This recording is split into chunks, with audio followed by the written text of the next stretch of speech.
Check.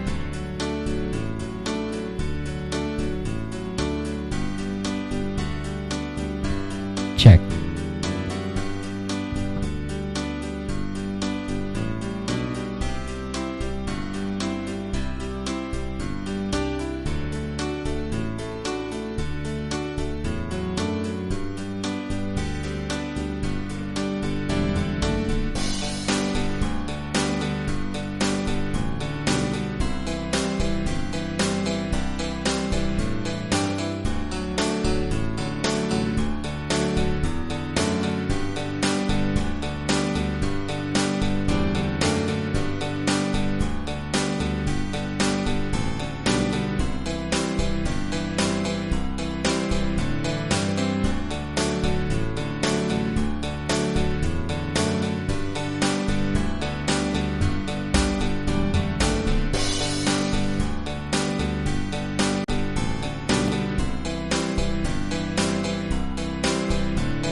pleasant good afternoon from UNC headquarters. August 14th, all the action done, and we are here awaiting the results. We haven't received any results as yet, but we have everything in place, all set, ready to broadcast results as it becomes available. We shall start our main broadcast about 7. I'm seeing my main anchor, Mikey K. He's here, ready to start, and we are expecting MP from Tabakit, Anita Haynes, who would be his co-host. And as usual, I'll be behind the scenes, putting the results up on the screen. So at 7 o'clock, stay tuned, join us back live.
UNC headquarters in Chaguanas.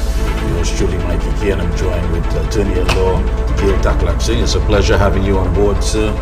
Thanks a lot, Mikey. I'm sitting in, or as attorneys like to say, holding for far better and much more attractiveness Anita Haynes, who I think is your proper co-host for the night. Well, it's been quite a day and a pleasant good evening to all the folks that are locked on, those of you who are viewing wherever you are, whether here locally, North America. We want to thank you so much for working with us. It's all about the local government elections 2023. And again, we are live here at the UNC headquarters. And we're going to give you coverage of all that's going to be taking place as far as the results. It did seem to be quite a slow day based on early reports that are coming in, as far as throughout the day. But of course, at the end of it all, about 4 o'clock, there was somewhat of a rush according to reports that we've gotten. And I guess this would be justifiable by saying that a lot of people were at work and they came off, and that was the time they took to go and perform their civic duty. I think so. I mean, generally, I think local government elections usually have a lower turnout than the general. There's a lot less interest.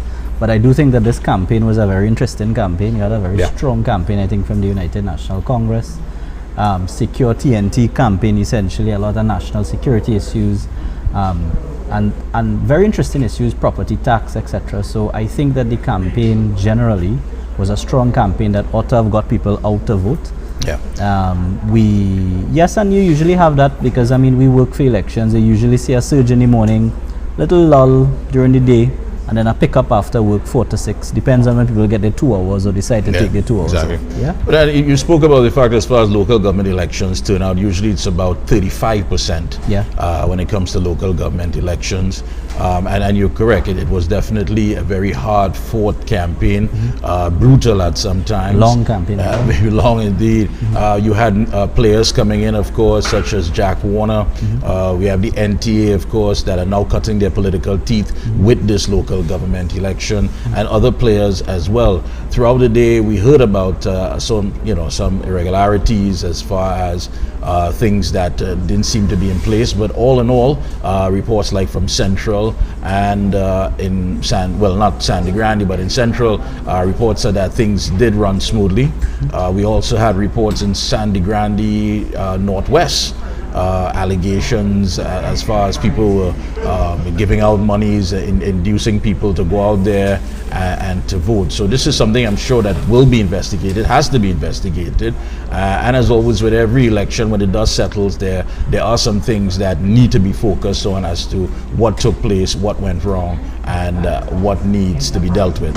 I agree with you, and as the leader always says, The UNC has the best legal team probably of any organization. I hope there's no bias in that statement. But I'm sure all those allegations will be looked at, investigated thoroughly, and if issues have to be brought to court, the UNC is not shy. In fact, the very election, you had to go all the way to the Privy Council by that activist, Mr. Balgo bin Marhaj, Yes. and Mr. Ram Logan and his team, all the way to the Privy Council to get the right to vote today.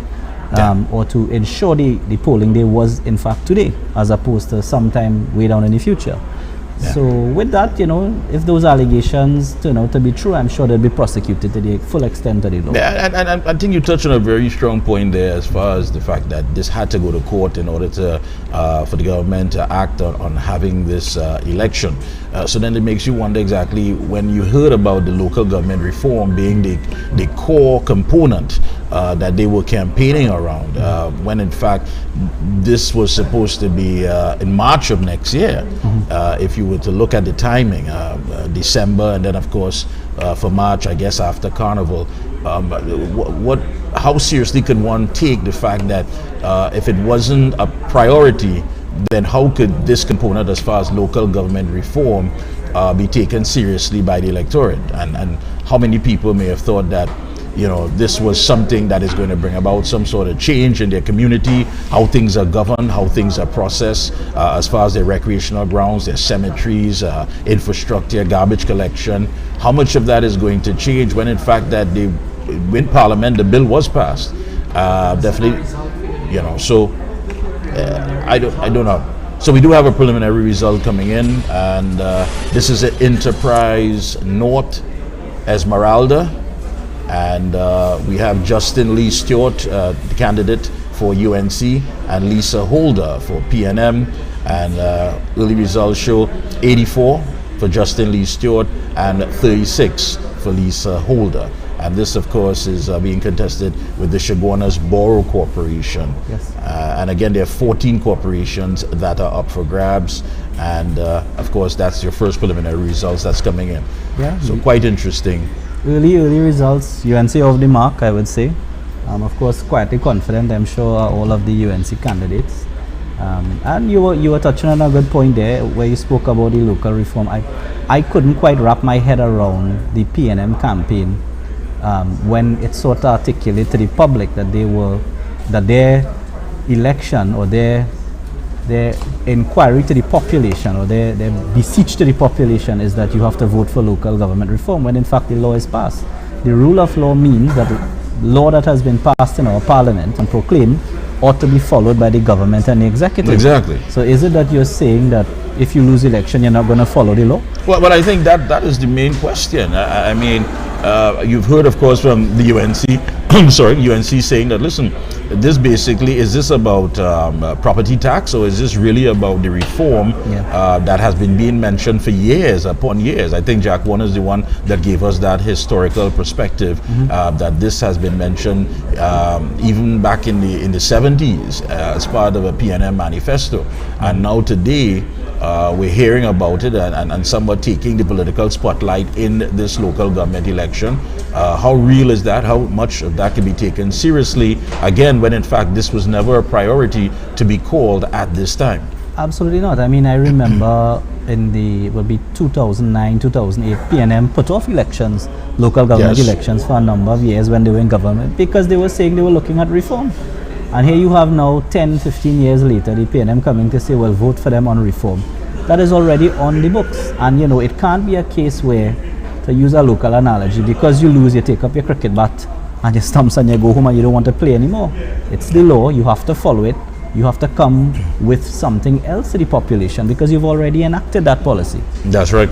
And I know there's some folks who are asking for the link, so I'll tell the technical director if we have the link, so we can share with the goodly folks out there. Again, usually for a local government election, it's 35%. And as far as the largest turnout geographically is usually in the St. Augustine, South Piarco, St. Helena area. So basically the Tunapuna Regional Corporation is one of the very highly contested battlegrounds when you look at what's going on. Tunapuna is always, even in general elections, it's always a marginal seat. It's always very, very tough to win for both sides. It's a hard fight. I myself, one of the first elections I worked was in the Tunapuna constituency that was in the UNC COP alliance. Always very vicious down there. You know, if it's not police harassing you, it's activists harassing you, you really have to fight to get every vote out. So it doesn't surprise me that a lot of people are energized to come out there and vote for the party of their choice. Yeah. And again, if we could get those preliminary results that came in, technical director, that would be great again for folks who are now joining us. If you get the link, please share it. Please share it. And again, the battleground, always as far as geographically, is always in the part of the Tunapuna Regional Corporation. However, of course, a lot of focus is going to be on the San Fernando battle because I guess of what took place with those who may have covered. We have another result that's coming in. This is Arima Northeast. This is Jazzy. I know I know him personally, Jazzy Rigsby, contesting, of course, with the UNC 92, and Kim Garcia for the PNM 72. So again, these are early results. Those of you who are linking with us here, we are live at the UNC headquarters. If you get a link, please share it, and we're going to be here giving you coverage of the results. So again, Arima Northeast, Jazzy Rigsby 92, and Kim Garcia 72. And that, of course, is the Arima Borough Corporation, where they have pledged to take back that corporation. So I know all eyes will be on not just all the corporations, but in specific, of course, San Fernando, Sandy Grande, and of course Arima. Well, Arima is one of the more interesting corporations because it's a corporation that we will, or the UNC will share with the NTA, because the NTA has also put up candidates there. So it'll be a testing ground in a sense for the alliance between the UNC and the NTA, and to see how, I suppose, traditional UNC voters will respond to the NTA. Hopefully they come out, they vote, they support the NTA, because it is an accommodation / alliance, and let's see what happens there. Yeah, very much interesting as to what is taking place. And as you were saying as well, the San Fernando Corporation, another hotly contested, I believe very early on the leader essentially proclaimed that we would be winning the San Fernando, was very confident. Yeah. So and I think you have good cause to be confident in San Fernando. It's a very neglected city under the current PNM administration, so that it would not surprise me in the least if the UNC rallied there and were able to either take the corporation or take further districts in the corporation. Yeah, very much interesting. And again, we have some preliminary results, and we will be, of course, updating you as more results come in. Very interesting. And Arima was alive the other night, I think, what we saw then. We're now seeing some preliminary results again, and this is in Montrose. And we have for the UNC, Melissa Jadunanan, 112, and for the PNM, Andel Pamasuk, and he's with 37. So again, Melissa Jadunanan, 112, and Andel Pamasuk, 37. Again, the Chaguanas Borough Corporation. And that Montrose seat is actually a contested seat because there was some shifting of the boundaries in that electoral seat. I think you had about 800 votes coming from the strongly held PNM area into this area. This is the traditional Lanch Park area. Mr. Paramsuk, I believe, was even once a UNC councillor at some time previously. So it's a very interesting contest, and it's good to see that Ms. Jarunaran is off to a good start. And of course, in the topics that you did touch on, of course, security, crime. When you talk to many of the candidates and you ask them exactly what are some of the things that they are being bombarded with on the campaign trail, and it seems as though crime is a priority. It is a very big concern, especially in the backdrop of the fact that you have so many people now talking about home invasions, trying to secure themselves.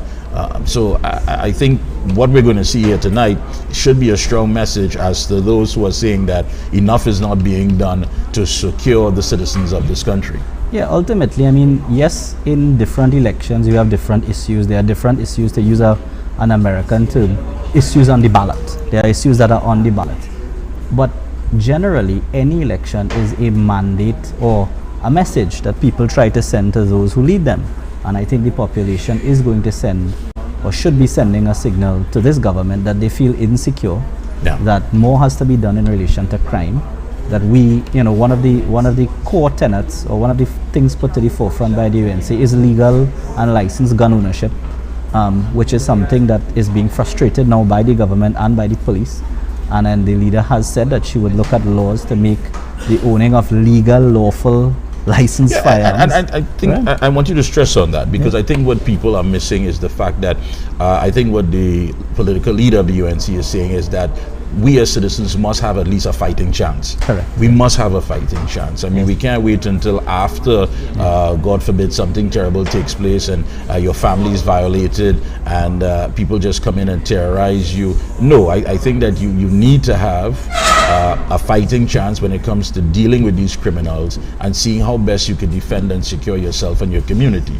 And I think that definitely was not, that was somewhat used as far as verbal acrobats in this campaign, and of course the PNM would have been able to try to see how best they can manipulate the entire process, but I think people got it loud and clear. And here we have Londonville Talparo, we have one of the favorites, Ryan Rampersad, very strong counselor, very strong counselor, well known. Preliminary result shows 172, and of course Danelle Webster of the PNM 26. No surprise. No surprise at all. And this is the Couva Tabakit Talparo Regional Corporation. And no surprise. I think someone like Ryan, who is well seasoned, well liked, and someone who is known to be a worker, is definitely going to have that edge. He's been there for quite some time, and he is known to deliver. So I think that alone says enough. Yeah, very strong counselor, well known. I think the entire party knows him.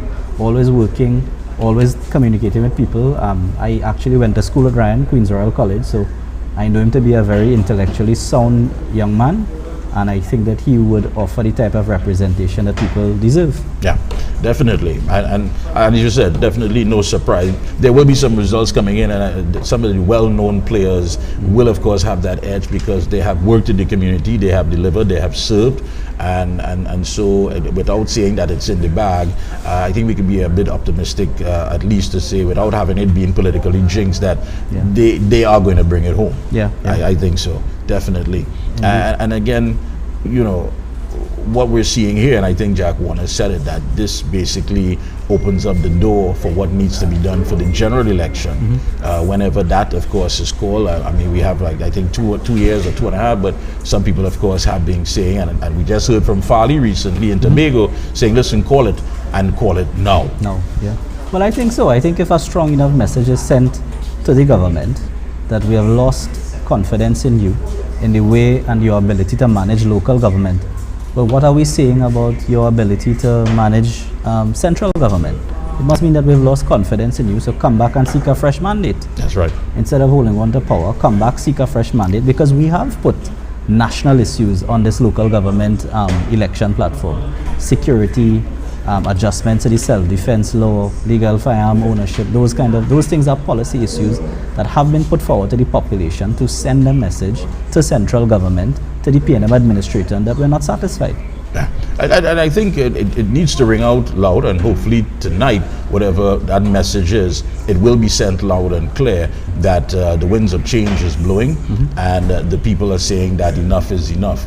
And I think you yourself, being on the campaign trail and walking with many of the candidates, you too would have interacted with many of the people in the communities and areas who would have been echoing those very same sentiments. And it says a lot. But looking at it now from a different perspective, things not in the favor of the PNM, will Dr. Rowley be viewed internally by his own party as a political liability? And what does that do? Well, it's certainly going to be a mandate on his leadership. You can't get away from that. He has had stewardship of the country for 8 years. He controls the resources of the country. He controls the legislative agenda of the country. Ultimately, he calls the shots in our Westminster system as Prime Minister. He's the first amongst equals, and therefore any loss of confidence by the population in the PNM's ability to govern, whether local or central, is a direct message to him that we no longer have confidence in you the population does not have confidence in you, and do the honorable thing and seek a fresh mandate. Yeah, and from a legal perspective, and that's why I'm glad that you're here with me tonight, because it seems as though the Integrity Commission issue, along with the INES gate, is simply not going away. And I think that once there's some sort of political leverage that is established this evening, the UNC, of course, will be going in for the political kill. Yeah. Well, that has to be. I mean, politics is certainly not Dolly House, right? Definitely. Don't play Dolly House. So that if the UNC is able to pull off a victory tonight, it must go for the jugular, and that is the nature of politics. That's the nature of the beast, and therefore any expression of no confidence through this election must translate into a general election campaign. And I think essentially, if you would be on war footing or election footing from tomorrow, that is towards the general election. Yeah, and without going in too much into detail, staying within the parameters of this whole Integrity Commission issue, just how serious is it? The Integrity Commission issue, it's an issue that was brought forward by the party. A report has been made. Yes, there has been a determination by the Integrity Commission that is subject to challenge, judicial review. Any breach of Integrity Commission laws and standards is a serious thing. It's a serious thing not only because it's a breach of the law, but it's a serious thing because you breach public confidence in the governance structure and those who hold power in our country. Without public confidence in those that lead us, you really lead the country astray. And the country becomes ungovernable because you no longer have the ethical or the moral authority to tell people what they ought to do, to pass laws on their behalf, or to give them representation. So any breach, if found to be a breach, any breach of the Integrity Commission laws or public standards of public conduct is a very serious issue. Yeah, but what do you say to people who would not even want to acknowledge, I mean, not just acknowledge the fact that wrongdoing took place, but feel as though they can simply circumvent these policies and laws that exist, as if not to recognize it as being a rule of law? Because we've heard Dr. Rowley said, listen, you know, without even focusing on the real core issue of what went or what took place, has simply brushed aside the entire commission as not being functionable and somewhat saying it's a bit biased, and he's not even going to acknowledge whatever is being said by them. I mean, when placed in a situation like that, where people could just simply flaunt their own beliefs rather than comply with what we have here to keep us in a certain check, what do we do? Are our hands tied, or do we simply have to bring this before the court to get some sort of ruling in favor of justice? I mean, from my understanding, again, that activist, Mr. Balgobin Maraj, I see, has sent pre-action protocol. So it is on the way to court. I don't want to comment too much on the merits of it, but it's on the way. A response has to come, and via judicial review, which is a piece of legislation that was passed by the UNC Judicial Review Act, you are able to challenge these types of administrative decisions, go to court, get declarations as to whether or not the Integrity Commission got it right or wrong. One would remember that Dr. Rowley himself went to court to challenge an Integrity Commission ruling in that case, because he was not given a right to be heard on a finding of guilt, and he was able to overturn an Integrity Commission finding. Right. So he should not be surprised if challenges or rulings in relation to him are also challenged by persons. So, you know, and I have always said that the Integrity Commission legislation, it was passed with good intent. It was a strong law, but perhaps it now needs a bit of beefing up. I think the Integrity Commission should be given the power to prosecute public officials. As it is now under the Constitution, it is only the Director of Public Prosecution who has constitutional authority to institute prosecutions. I think, much like the Police Complaints Authority, the Integrity Commission also needs to be given a power to prosecute. So if complaints are given and merit is found, you don't have to give a recommendation to the DPP to decide if to prosecute. That should be put in the hands of the Integrity Commission to initiate prosecutions if necessary. Yeah. We do have, of course, some reports today. I believe it's out of the PEP camp, where the NTA political leader Gary Griffith was questioning something that was posted as far as how to spoil a ballot paper. Right. And I mean, one would think, well, I mean, exactly of whose benefit is that going to be if in fact that you don't have a candidate there? Then why would you advise to do anything that would be against the rule of law? Yeah, well, you know, I would answer that in this way. I think every citizen has a civic duty to go out and cast a vote. I think you have a choice and you should make that choice. And if you don't make that choice, you leave others to make the choice for you. So you ought not to complain if that choice is made for you. It is a responsibility that, you know, I think that people, especially Trinidadians, we don't understand the history of where the right to vote came from. It didn't necessarily come from Trinidad, but it came many years ago, where people had to fight for a right to say or to have a say on how they should be governed. That was a very bloody fight. Yeah. People lost their lives for that. And therefore you ought not to treat lightly your right to vote. It is perhaps the first right, or the right, a right of primacy, to put it that way, that people should take seriously and exercise, and not simply be disinterested or disenchanted in the voting process. Yeah. And as well as you have some folks saying that there were no restrictions on advertising and campaigning on election day as far as on social media. Do we have anything that governs that? Well, the law prohibits canvassing. I would say that it's a debatable issue whether you can actually do it on social media or physically. Canvassing sort of connotates a physical act. Right. Hey Mikey, come on, let's go down and vote. Look at this, look at that. Da, da, da, da. So there are some legal principles that could come into play. One is that in our Interpretation Act, or there's a rule of statutory interpretation called the Always Speaking Doctrine. It means that legislation has to be reinterpreted in light of modern trends or modern thinking. So when they passed that law about canvassing, there was no internet, there was no social media, it would be some placard somewhere. Right, exactly. But as these things have happened, the law has not necessarily updated itself. There is a principle which does say that, look, law can update itself on its own by virtue of the changing social environment, and therefore it may very be open to interpretation that you can canvass in social media. But again, that calls into question whether or not we need to look at the representation of the people at ROPA and look at some of these election offences, determine if they are still relevant to the society, to campaigning, if they need to be strengthened or weakened. But there may be a case where you should allow it on election day But times have changed. We do again have some preliminary results coming in there. But this is a final count in polling division 2005 in Arima. So it's a final count in that particular polling division. So it is a good indication of a trend. Of a trend. Do you have the 2019? You could look for check that. Brian Stone for that. Oh, right.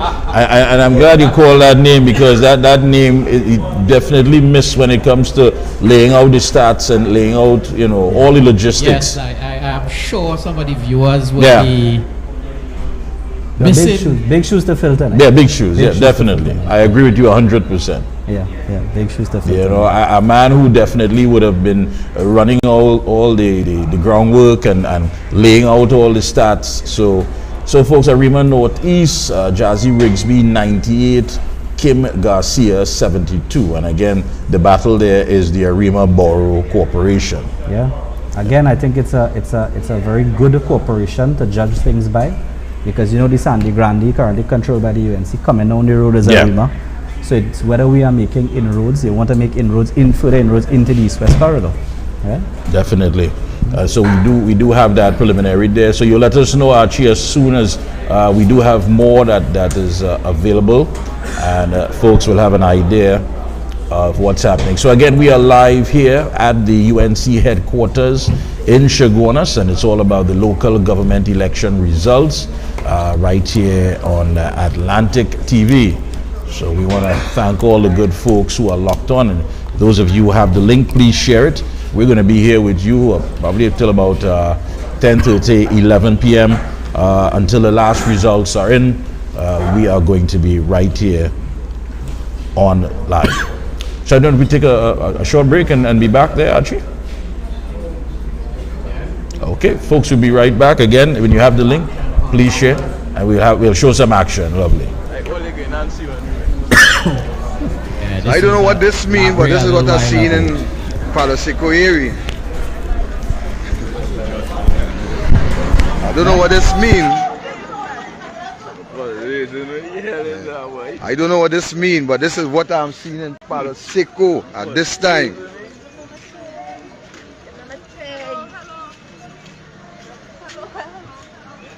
What this means, I do not know.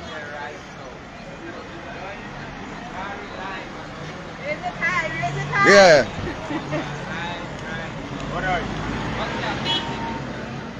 I don't know what this means, but this is what I'm seeing in Palo Seco. Declan.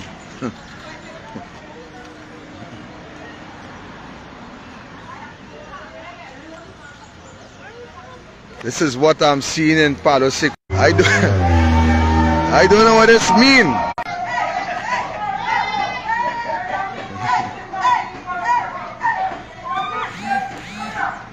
I don't know what this means, but this is what is happening in Palo Seco area at this time. We're joining like madness. Take that wire out my hand. Pull it out.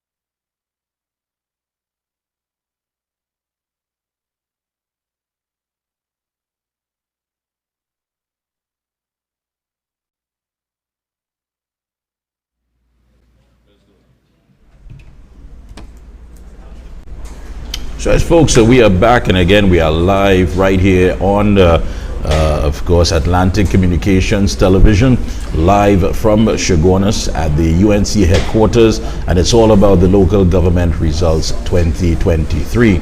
I believe we do have some preliminary results again that are coming in. If we can get those preliminary results again, and this is from what area? Marabella South. Let's get Marabella South.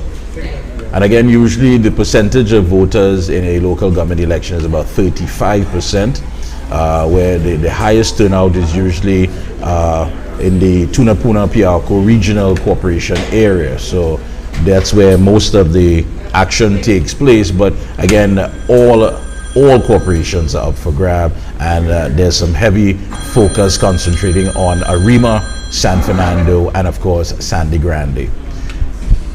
What are those preliminary results there for Marabel? We do have someone trying to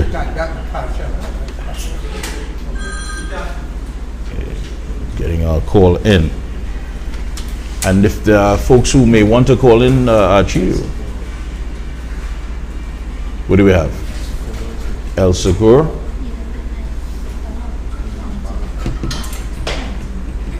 Again, those of you who are joining us, we are live here at the UNC headquarters in Chaguanas for the local government election results. Yours truly, Mikey Key, and I'm joined by Attorney at Law Kale Taklak Singh, who is making his way back in. Go right ahead. All right. I do believe we have some preliminary results that are coming in as we speak.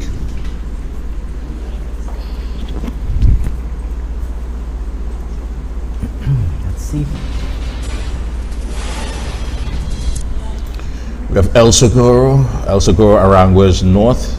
We have Raquel Gani for the UNC, 635. Strong UNC candidate. Very strong. And for the PNM, Karina Nanan, 171. Yeah.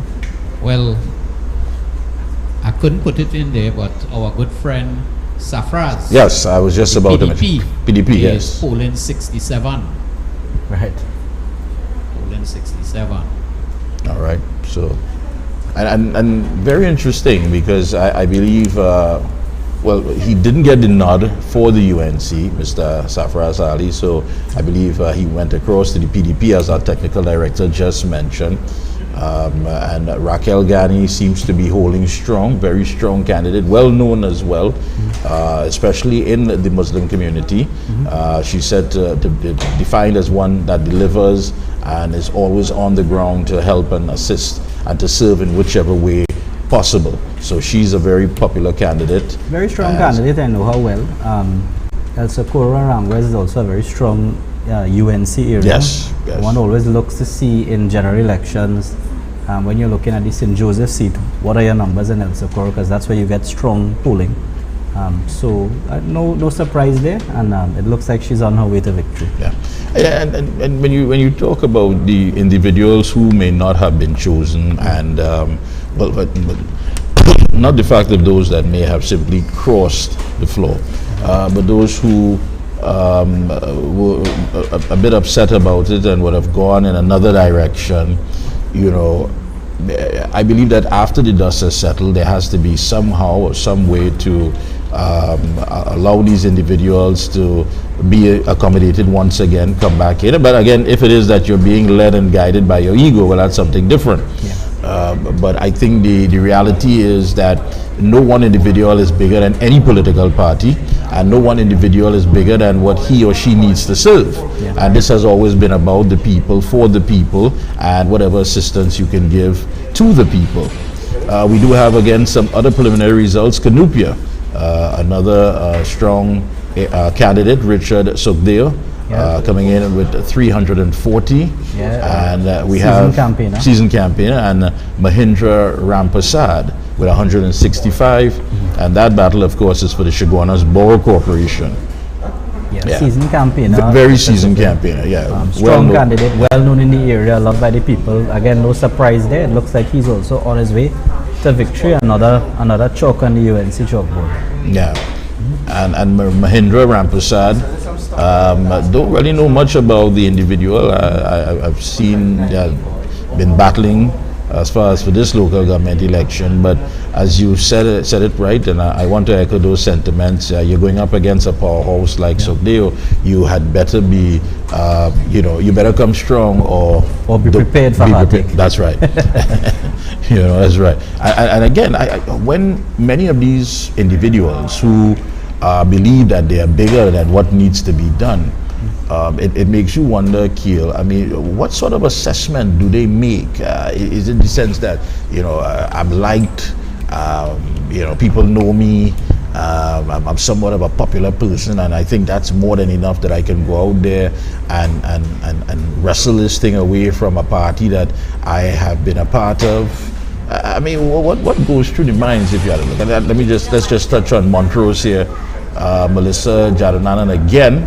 The race has tightened a bit with her and Andel Pamasuk.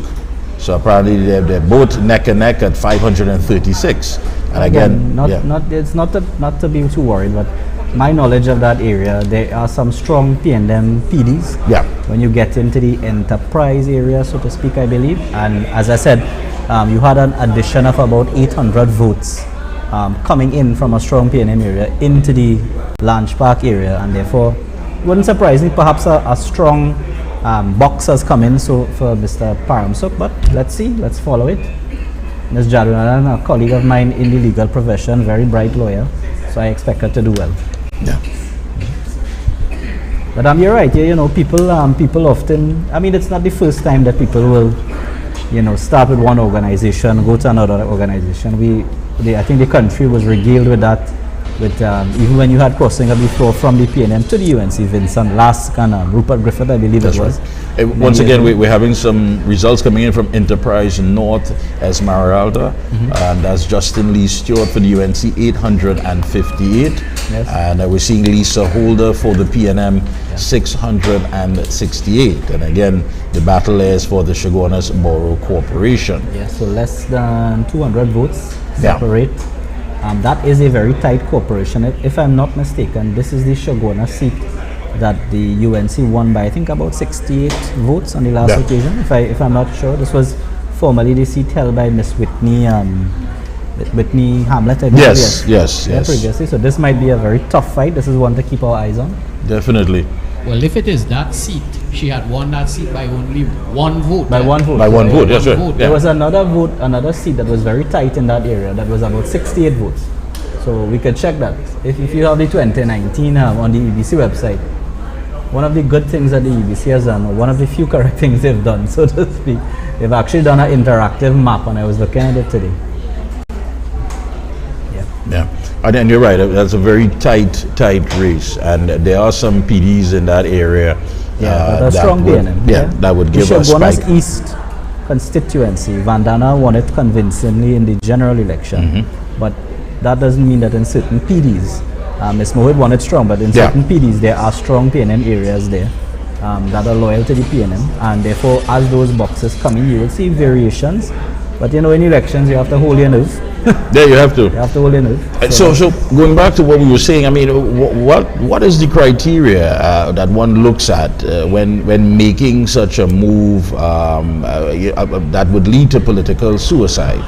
I mean, what is the justification as far as, I'm popular, I'm liked, and I believe I can bring it home. Yeah. But when the dust settles, I mean, where does that leave these individuals? Well, politics has a strange life. I mean, we have, you may say that on one end, but we have welcomed back Mr. Warner, who had formed his own party. He went on to use a nice English word, a sojourn, and he's come back home, I would say. So it happens. That is the nature of politics. People make decisions in the minute, in the moment. So let's see what happens. Hopefully, these persons, having contested and having assessed their parameters now, would see the benefit perhaps of an organization like the United National Congress. Actually, did we just see some results? Come on. All right. And hopefully so. And I think that's what it's all about after the dust has settled. It's a very strong message. I think you've learned your lesson. You think so now. Come back in. Here's the Marabella South Vista Bella, and for the UNC, Trisha Sasha Ali, 90, and Marcus Gethari, 57. And I know all eyes are on this Marabella South Vista Bella. Yes. What's going to happen? So I think it's a personal. I don't want to use the word vendetta, but it's a personal battle. Let's put it like that. Personal grudge, a grudge match between the UNC and Mr. Gadari. Hopefully we put a curtail on him tonight. And we're going to see that play out too in Arima with Garcia, aka Fish. Mr. Fish. Mr. Fish. How is that going to play out? And again, this is for the city, the San Fernando corporation. Hotly contested corporation. Yeah, very hotly contested. A lot of energy down there by the UNC team, I have to say.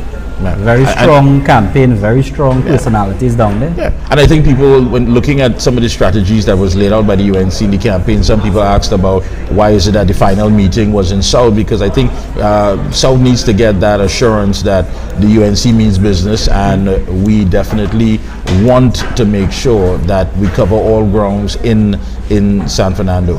Yeah, and I think another way you have to look at that is that the local government minister comes from San Fernando. That is Mr. Arawi. That's right. So I think a defeat for him and for the San Fernando Corporation is a personal indictment on him. And he should consider whether or not that position is right for him. I know he was just moved from the Attorney General's office today. Right. But if he loses there, and he has personally taken charge of that campaign in San Fernando West, so this has to be an indictment on him as well. So we have some more from Marabella South Vista Bella. Trisha Sasha Ali, tightening, 179 to Marcus Gethari, 140. So the race is tightening, and this is a battleground district indeed. And again, the San Fernando Corporation. Those of you who are now joining us, this is Mikey K along with Keel Taklak Singh, and of course our technical director Archie, and it's all about the local government election results 2023. Again, battleground district. Trisha Sasha Ali is holding her ground. Standing her ground. Interesting, as I said, that San Fernando Corporation is going to be a very interesting fight. UNC has put a lot of resources, time and personalities down there. So I think, and I remember I saw a report today, I think, where Senator Lakshmi Dayal was speaking about some issues that were happening in San Fernando. I think police visited, well, they ran into the wrong lawyer to go in there to try and intimidate anybody, right? Police visited and said that they had to pull down signage, which is total nonsense. I'm sure that has been dealt with very swiftly. Right. But that tells you the level of intensity that is going to be fought down there. Somebody obviously would have made a complaint to the police, which was a very fallacious complaint.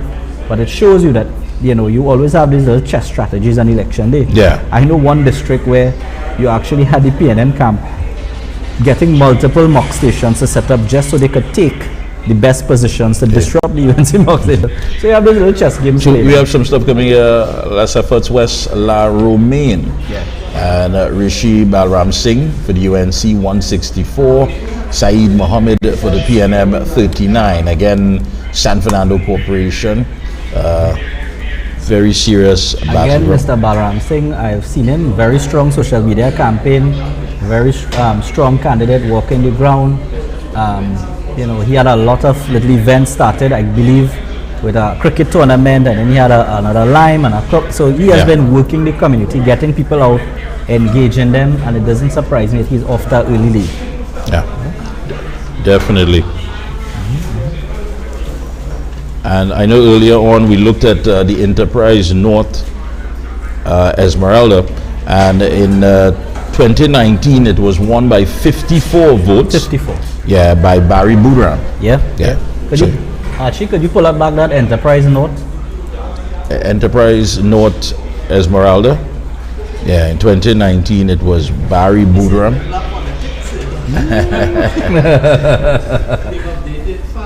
Yeah. Definitely. Well, I know whatever it is that you could hit us with, you're going to hit us with as we continue. So again, folks, a lot is happening. And there's a little buzz building in the headquarters. Yes, definitely. I think we are here in the media room, so there are different media outlets that are here with us, and so we're sharing this space. And they too are getting on as far as the results as they come in, and we're trying to get it to you as quickly as possible. There's almost a general election buzz, I have to say. Yes, definitely. Quite a general election buzz. And this is what we need to see moving forward, even come to the results. So we have Blanchisseur's Santa Rosa, and for the UNC, Cherise Smith, a lady who has been out there campaigning hard, 462, strong campaign, 462, and Sheldon Roger Moore for the PNM 394. Cherise Smith, a very humble individual, and she has been out there campaigning very, very hard, very hard. So again, early results, and this of course is up for grabs for the Tunapuna Piarco Regional Corporation? Yep, I believe so. Yeah. Very, very hard indeed.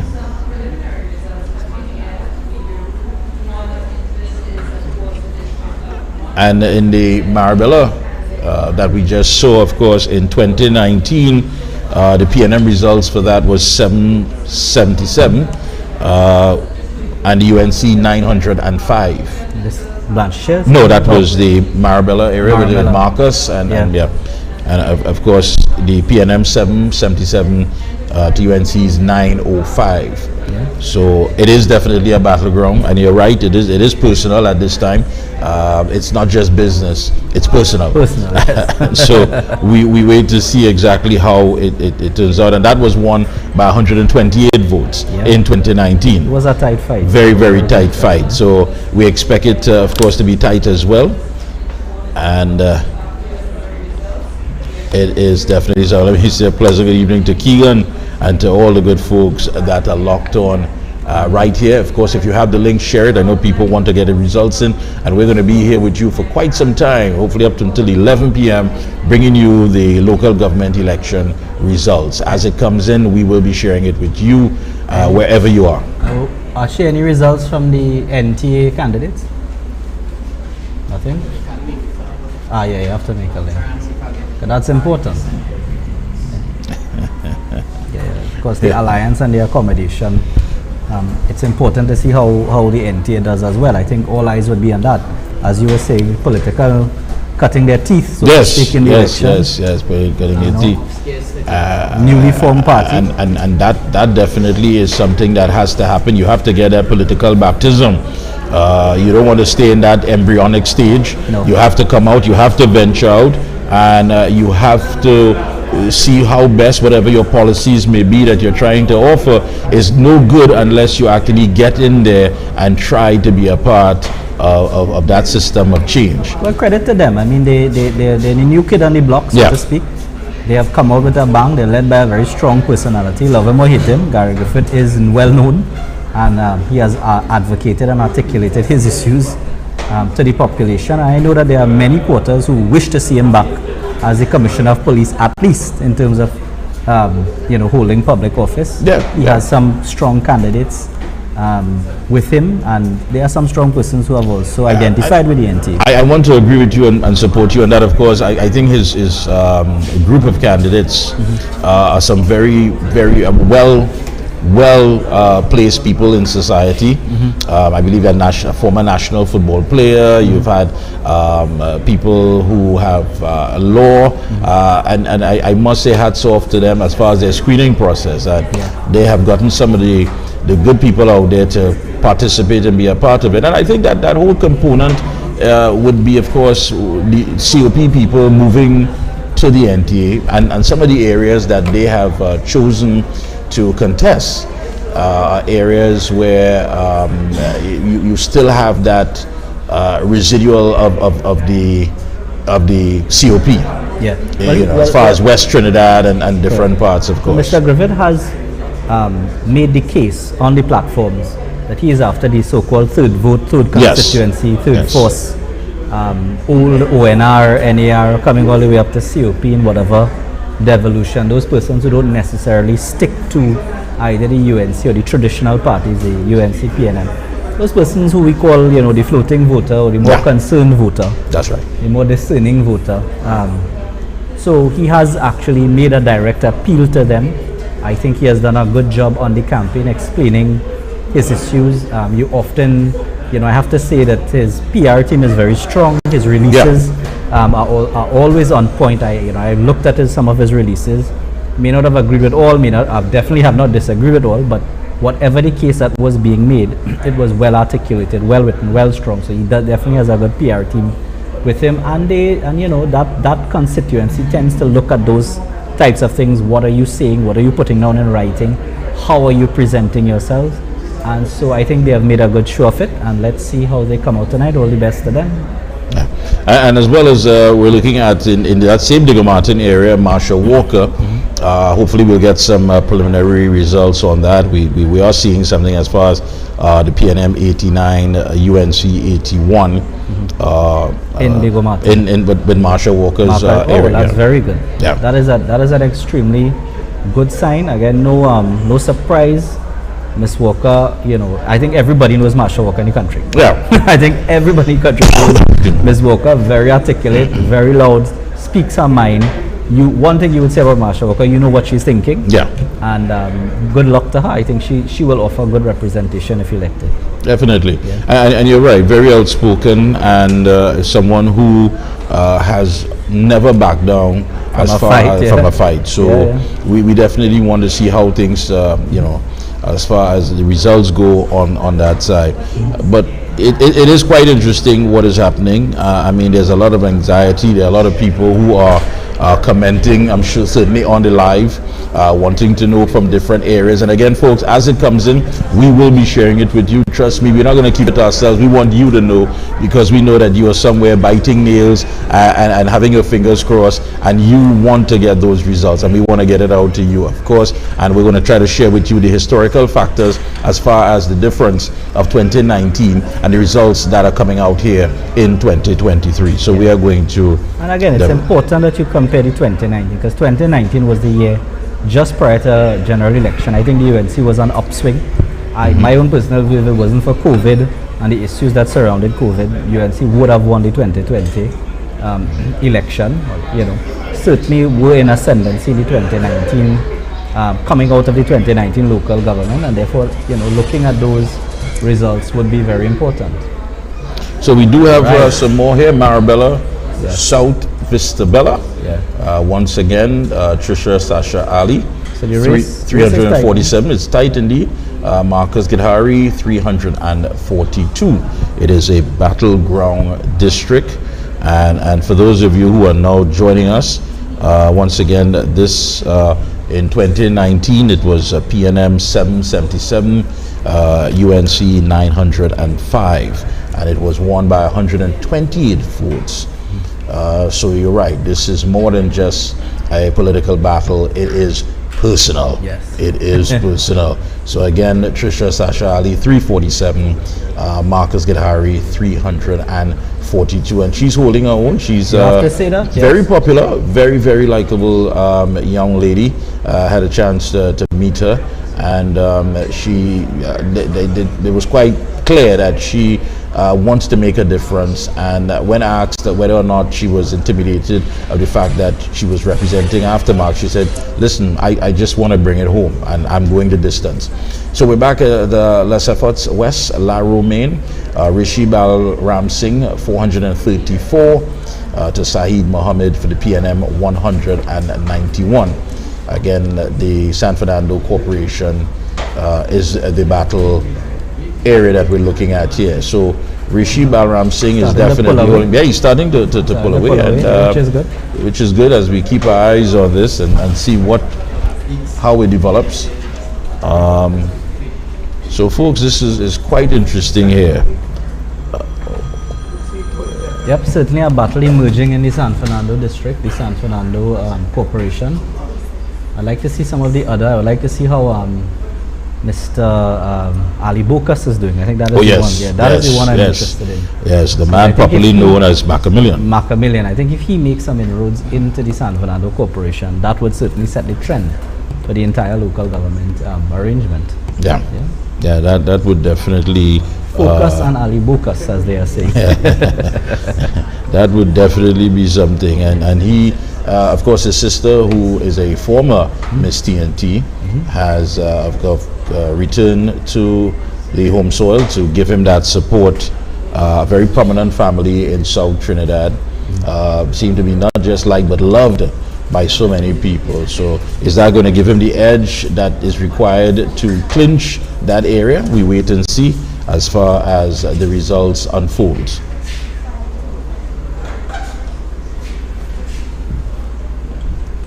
So Les Efforts West La Romaine, again Rishi Balram Singh holding tight. We are now in Arima Central. It's another battleground district, and we're seeing for the UNC Nigel Moses 535 to Sheldon Fish Garcia 776, and this is a battleground district for the Arima Borough Corporation. Nigel Moses, a man who is highly favored, who has been campaigning hard. He has been out and about, not just in his area, but giving assistance to other of the candidates as well. And I know UNC. That Mr. Kun Kun has been a very hard worker in the Arima Central, in the Arima district, doing a lot of good work. Of course, he works here with us on Douglas Politics, so we wish him all the best in that district. Mr. Big, no stranger to the UNC Soldiers and Faithful, I believe, is the coordinator, doing his usual. Brian working hard, take that away from Brian, always working hard. So I think they have a good team there in Arima. Yeah, you have Flora, Flora as well. Is it Pagai? Who's there? Yes, and the entire team that is always. And I have to say that I've met. Early on, I started working with the Arima team. I've met the candidates, all intellectually sound, very strong candidates, know what they have to do, and they have been working the ground, even prior to the announcement of election. So I know that they've been working there very strongly, and it will not surprise me to see some inroads into the Arima Borough Corporation. Yeah, you're right, and I think there will be some serious inroads into the Borough Corporation. So 535 Nigel Moses and Sheldon Fish Garcia 776. We're looking now at the Superior West Faizabad, and Jason Ali holding at 781 to Kamaluddin Ghani of the PNM 631. And up for grabs there as part of the Superior Regional Corporation. Of course, the PNM has its eye on this seat. Yes. I don't think they could really do much. Separe as a UNC fortress, especially that corporation. So I can't see them making much inroad here. Jason Ali, good candidate. I think he's returning. Yes, good candidate. So let's see. This is our final result. So unfortunately, Right. And, This is the final This result? is the final results for the Arima Central, this battleground district. Folks who are locked on with us. Unfortunate. That Very unfortunate. The Arima Central, Nigel Moses 535, Sheldon Garcia 776.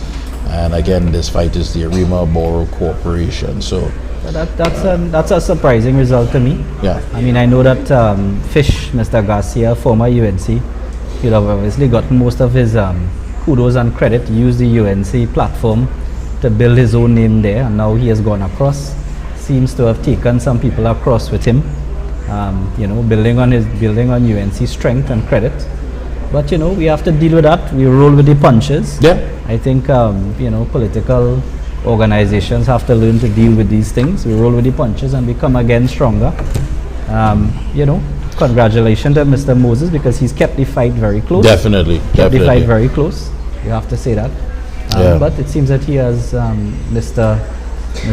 Fish has kept his seat just for another party. Yeah, But so I still credit that to the UNC, the good work that his association with the United National Congress. yeah, so that was your final result, folks. Again, UNC 535, Arima Central, and Mr. Garcia 776. And I agree with you. I echo your sentiments. You roll with the punches. That's just how it is.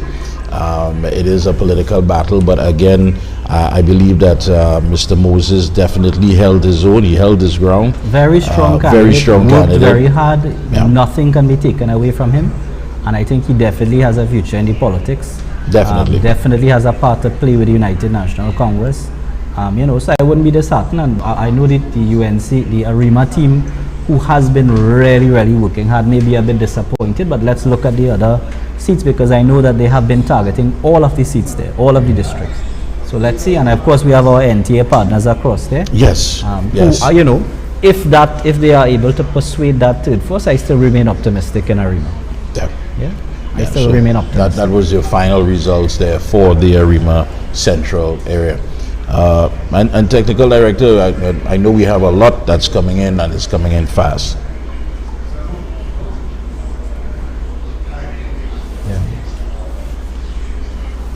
I know. So we'll see. As I said, I think anything from Grandly, Archie, Sandy Grandly, I think that's one we really have to keep our eyes on. So we're back looking at Montrose here. Montrose, yeah. And Melissa Jadunanan Has pulled away again. pulled away again, 888 to the PNM Andel Pamasuk 604. And Yeah. this battle here is the Shogunas And Borough Corporation. I think that Ms. Jadunanan is going to pull away now, given those numbers. I think they're going to pull away. Because I think the strongest boxes have already come in for Mr. Paramsuk. I mean, I don't want to be so bold as to call it, but I think his strongest boxes have come in from what I'm hearing.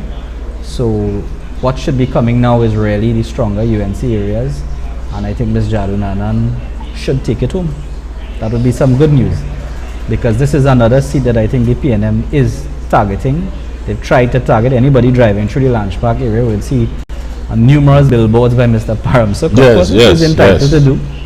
You can't fault him. He's campaigning, enterprising young man himself. So be it. But that would put a stop, because of course in the general election, I think the PNM is looking at, they have to be crazy too, but they're looking at that Shogunas East seat as always one that falls within the marginals. Yes. We have a very strong candidate there, Ms. Mohit. I think she has secured the seat personally. She cemented her presence there. But this is probably where the PNM wanted to make an inroad through Mr. Paramsuk, and it seems that they're being stopped. Yeah, and which is important. Very, very important. Very, very important. Any strategy, any war, any battle, you have to know where you're attacking, but you must also shore up your defenses. And I think that in itself is a victory if we're able to take that home. Definitely, of course. And so the results are coming in. Again, the report, of course, things were a bit slow today, moving, but we are seeing that, people did turn out. There was large turnouts in certain areas.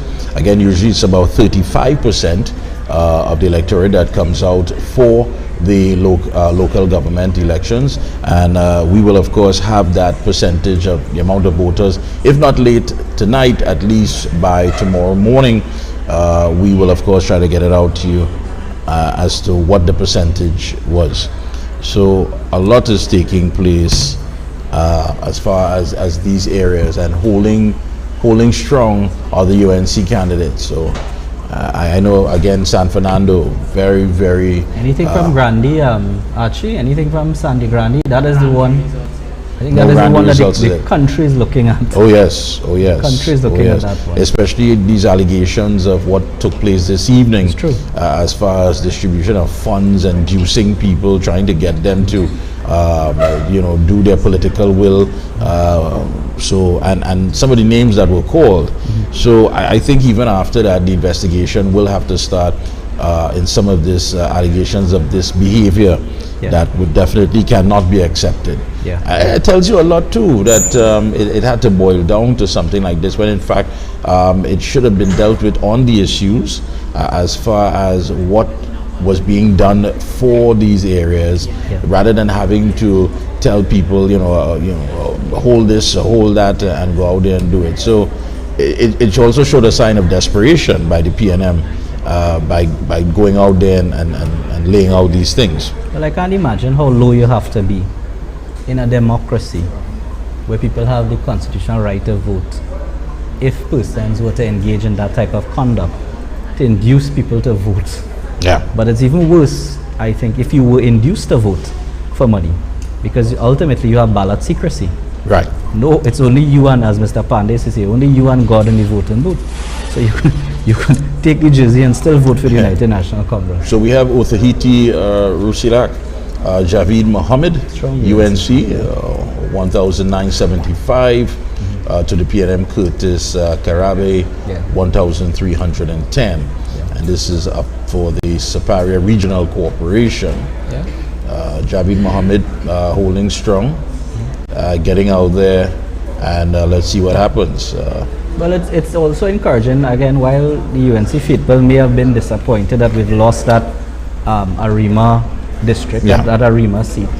It's encouraging, I think, for the UNC faithful to look at the UNC corporations, which have been starved of funding.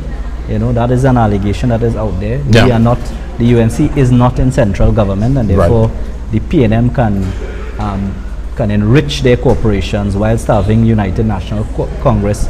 But the fact is that people are holding the faith in the corporations that we already control, and that is showing there are no serious inroads being made, and therefore we are holding the line, so to speak. We are standing our ground, at least in these corporations. Which is good. We'll get at Mondays, UNC, Derek Boren, 2,000 to the PNM Kennedy Polydor, 802. So quite a lead. Yes, he's pulled away. He has pulled away. When you see that type of disparity in a local government, you can more or less say he's pulled away. Mr. Bowen, friend of the show of Douglas Politics, very strong candidate, always in every UNC activity.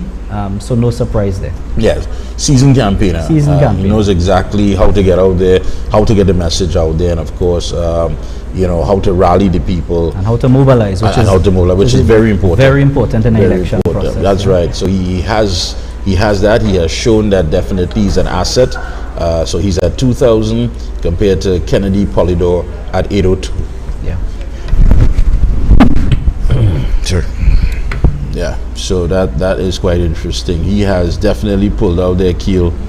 Oh yeah, Mr. As again, and I spoke to him sometime ago coming up to the local. He was very confident, meeting people, and again, one of the things that all of the candidates tell you is that primary, even though this is a local government election, the primary concern that people have is crime. It is the failure of the People's National Movement, the failure of this current administration to really secure law-abiding, secure the safety, ensure the safety of law-abiding citizens and the sanctity of their home particularly with the specter of home invasion. I think almost every day the population is assuaged and bombarded with images of persons breaking in, entering into people's homes, and doing what they will with them, and that has to be a very frightening thing. Very, very definitely, and compounded with that as well is our senior citizens have now become soft targets. Yes. I mean, whatever bank transaction or as the case may be, they're beaten on the streets. We've had so many reports of that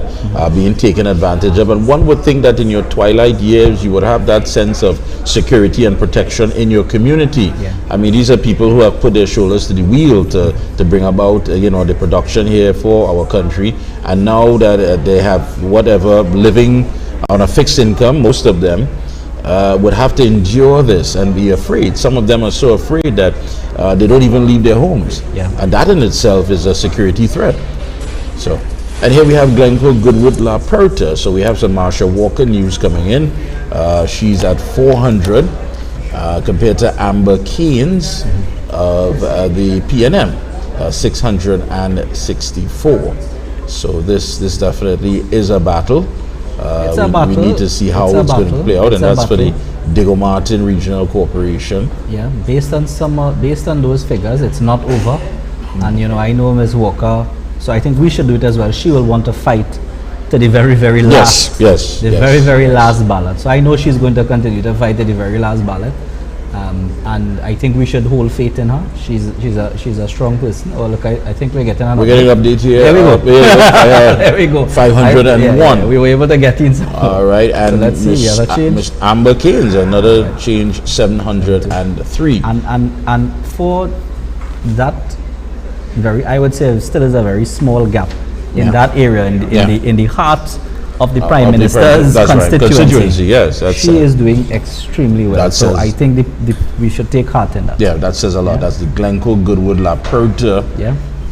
And you're right, that falls in the constituency of Diego Martin West, which of course is the Prime Minister's constituency. Yeah. And here we have Marsha Walker putting up quite a battle in that area. Yeah, quite a battle. So that is heartening. That says quite a lot. So again, let's see what happens with that later on, as far when it starts to unfold with more results coming in. Quite interesting, quite interesting. And again, it was quite a brutal campaign. I heard the NTA political leader Gary Griffith saying that if he had to campaign again, he would like to do it somewhere in Barbados where there's a flat terrain, because he has been climbing so many hills and going to so many areas. But I mean, I did hear him early on in the campaign. I hope no offense, but I did hear him say that he put on a bit of weight because of an injury, and now with the campaign, he was hoping to lose some weight. Yeah. So I think everybody knows climbing the hills are good is very good exercise. Yeah. So we have Kumuto Tamana, and we have Keon Sarup.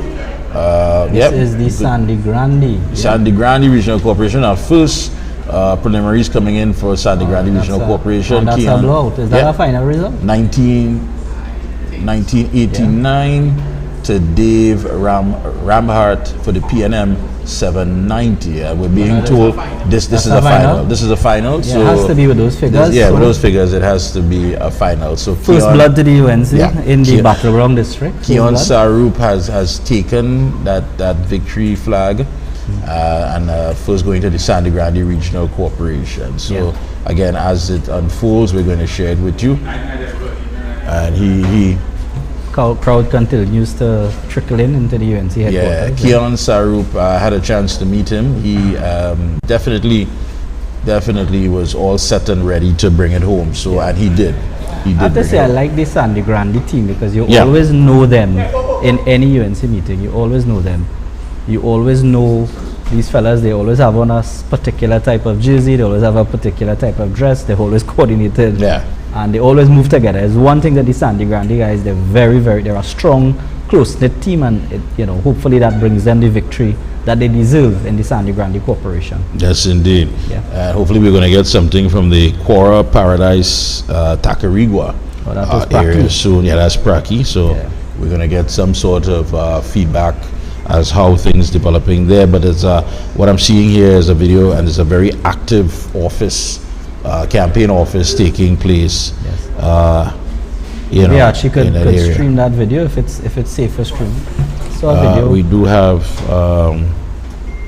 from the Quora Paradise Takrigwa campaign office. So very active.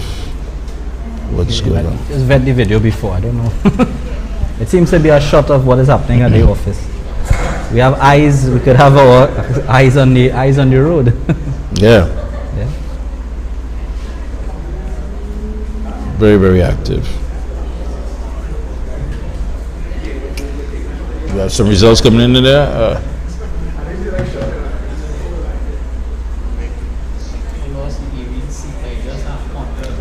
Let's Sorry, see. Let's see what we have. let's Let's see. And someone is saying that Marsha Walker did well in a PNM Die Hard Goodwood Park. Yes, I think we've said that.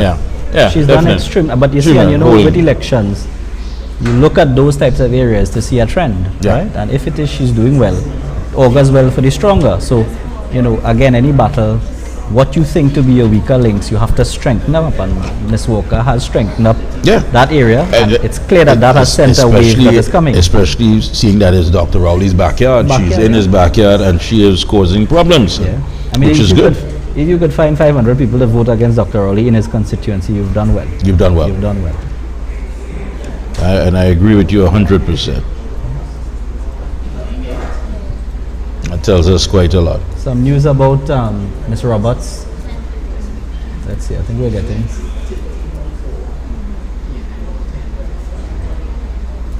That sounds favorable. Let's see. Yeah. Yeah.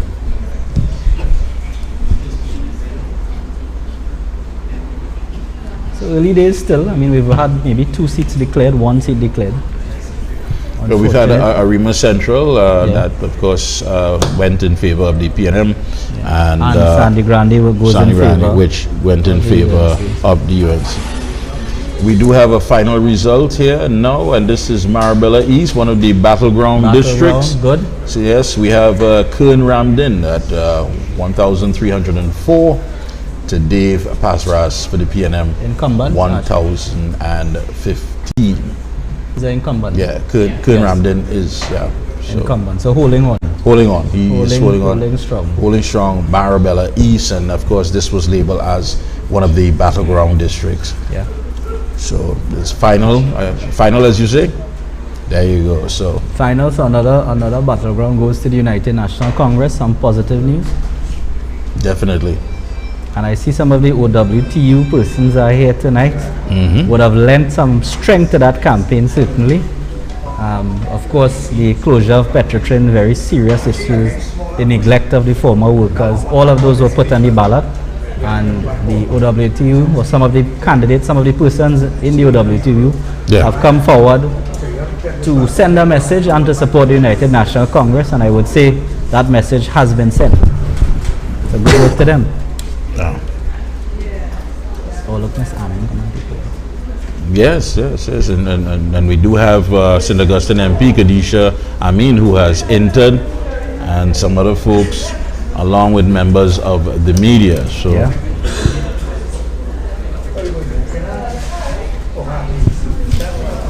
thank you.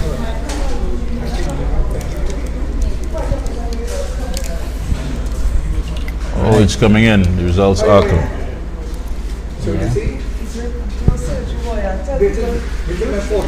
So we are doing well.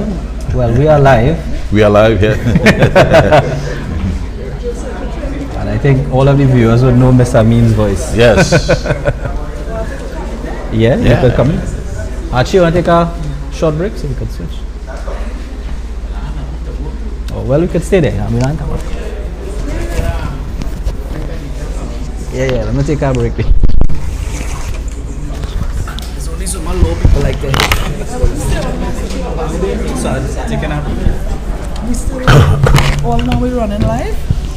Yeah, we just Oh, we're not it's on the just showing screen yet. Okay. Yeah, let me do a few minutes at all, yeah. And that's the final results for Marabella East. Yes.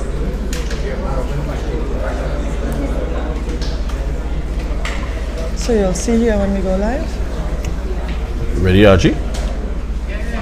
Yes. We're live. Go ahead. Yeah, I'm joined here with St. Augustine MP Khadija Amin, who is also the shadow local government minister of the UNC. It's a pleasure having you with us here this evening. So much is taking place, and again, it was a hard-fought campaign. News coming in from Erin here. We have Chanel Roberts.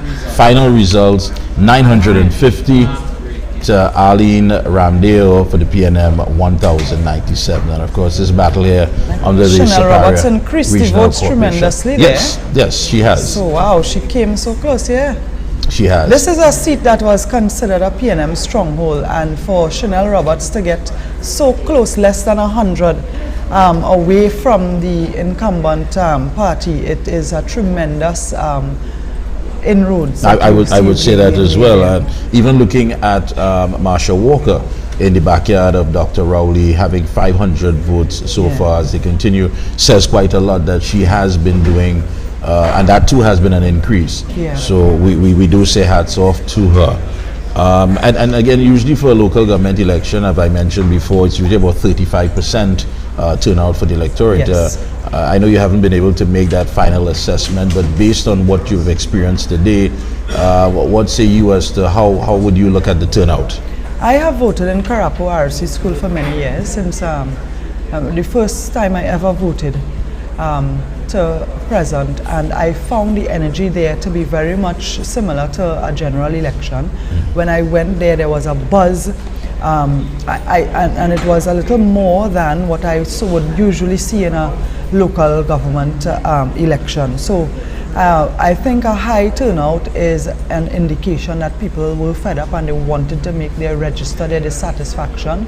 I am seeing some positive results coming in from interesting areas like Sandy Grande region, San Fernando. So of course we are waiting for the final figures. But I think the quality of the campaign in terms of the UNC represented real issues. And the PNM really spent a lot of taxpayers' dollars, used a lot of state resources to give away grants. We saw them giving grants of $15,000 through self-help, $30,000. We saw them giving food cards. I mean, people were begging for food cards for months, years in some cases, and were suddenly getting food cards. And the mere fact to use these things as some sort of an inducement at this time. Looking at Cedrus here, of course, no surprise. I mean, Tilok Singh, 1771, to the Anthony Von Gaines for the PNM, 715. I mean, Tilok Singh is a seasoned individual. He understands the politics and he knows how to get out. You, of course, are no stranger to the Tunapuna Corporation, which, of course, has most of the activities based on the historical data that we have. That area, of course, has always been the largest turnout as far as in the Tunapuna, St. Helena, St. Augustine South area. And so we can expect, of course, that that wouldn't change tonight, but we would expect, of course, a spike in many of the areas where as far as the turnout. I am very confident about the local government seats within St. Augustine constituency. As a member of parliament, I have worked well with the incumbents, with the who are all going back, the councillors in that area. I feel very confident because we have represented people. And you know, the thing is, when you are in opposition, you are limited in what you can deliver, but what you can do is to be present, be representative, and be voices for the people. And our UNC councillors have done that. So I expect that our councillors will be returned, the sitting councillors will be returned, and I do expect that there are some seats that we PNM probably holds on to now that we will win. So we wait with bated breath, particularly coming out of Tunapuna region. I think it will be interesting. Sandy Grande Corporation, I'm confident that it's in the bag for the UNC. We await the results. So we have an update here again on the Glencoe Goodwood La Perta, Marsha Walker 732. So we've seen an increase there by quite a lot. And Amber Cairns of the PNM and 918. Again, Marsha is in the backyard of the sitting Prime Minister. That says quite a lot, that she can find this amount of people that can gravitate to her, to the UNC and to her as a candidate, says quite a lot. I think it speaks volumes This battle, of course, is for the Diego Martin Regional Corporation. You did mention, of course, so many of the things that took place. You have been out there with many of the candidates, and many of them who said they've been bombarded with the top priority, top issue, which is crime, and that has been the center point of the UNC campaign. Yes. To secure the nation, to secure the communities, and of course secure the citizens. I mean, do you think that message now, based on it has reached the target? Oh yes, the UNC's campaign was based on the issues that the people felt were most important to them. So I will give you an example. Crime, the economy, jobs. Those were some of the three top issues, and Dr. Rowley's approach was that those are national issues and that those cannot be solved if the UNC wins regional corporations. The truth is that regional corporations have a role in playing to make communities safer in terms of municipal police. Hiring more municipal police, of course, would create employment, but having community patrols, having patrols in the areas near to schools, having patrols in the, like where you have playgrounds and so on, right, to make playgrounds safe. We have had children gunned down on playgrounds, stray bullets hit a child, a 7-year-old, and we have had incidents like those. So we want our playgrounds to be safer. That falls under municipal corporations. We want our schools and the streets to be safer. We can have municipal police at the local government level, adding to a safe community.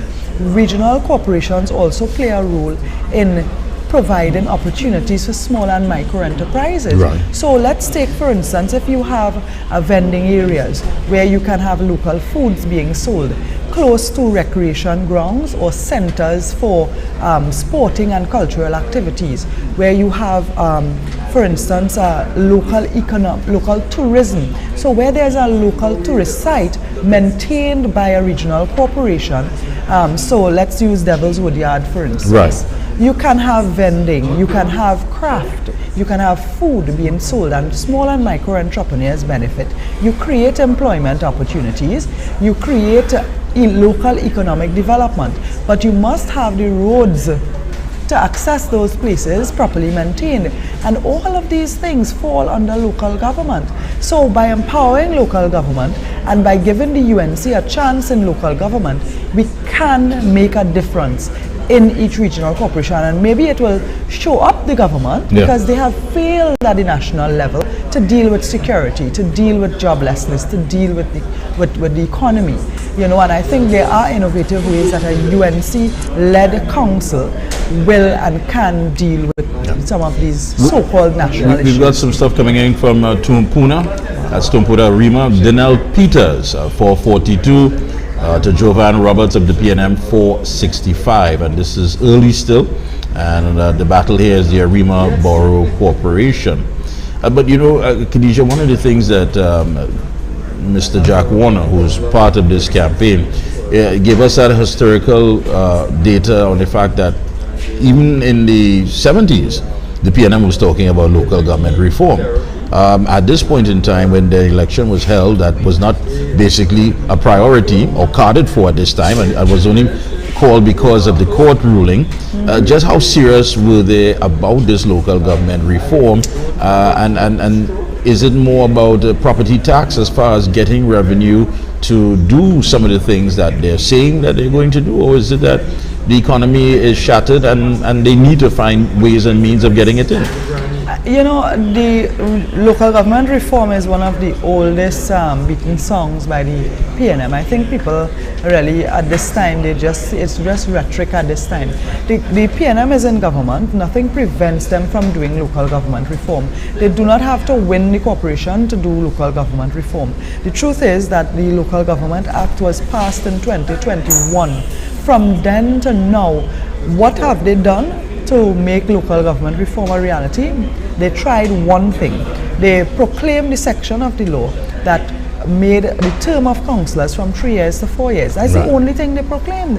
The truth is that nothing prevents them from proclaiming other sections of the act, putting the administrative things in place in the regional corporation to ensure that we have better roads, that we have more efficient garbage collection, that the things that are the core duties of regional corporations are done efficiently.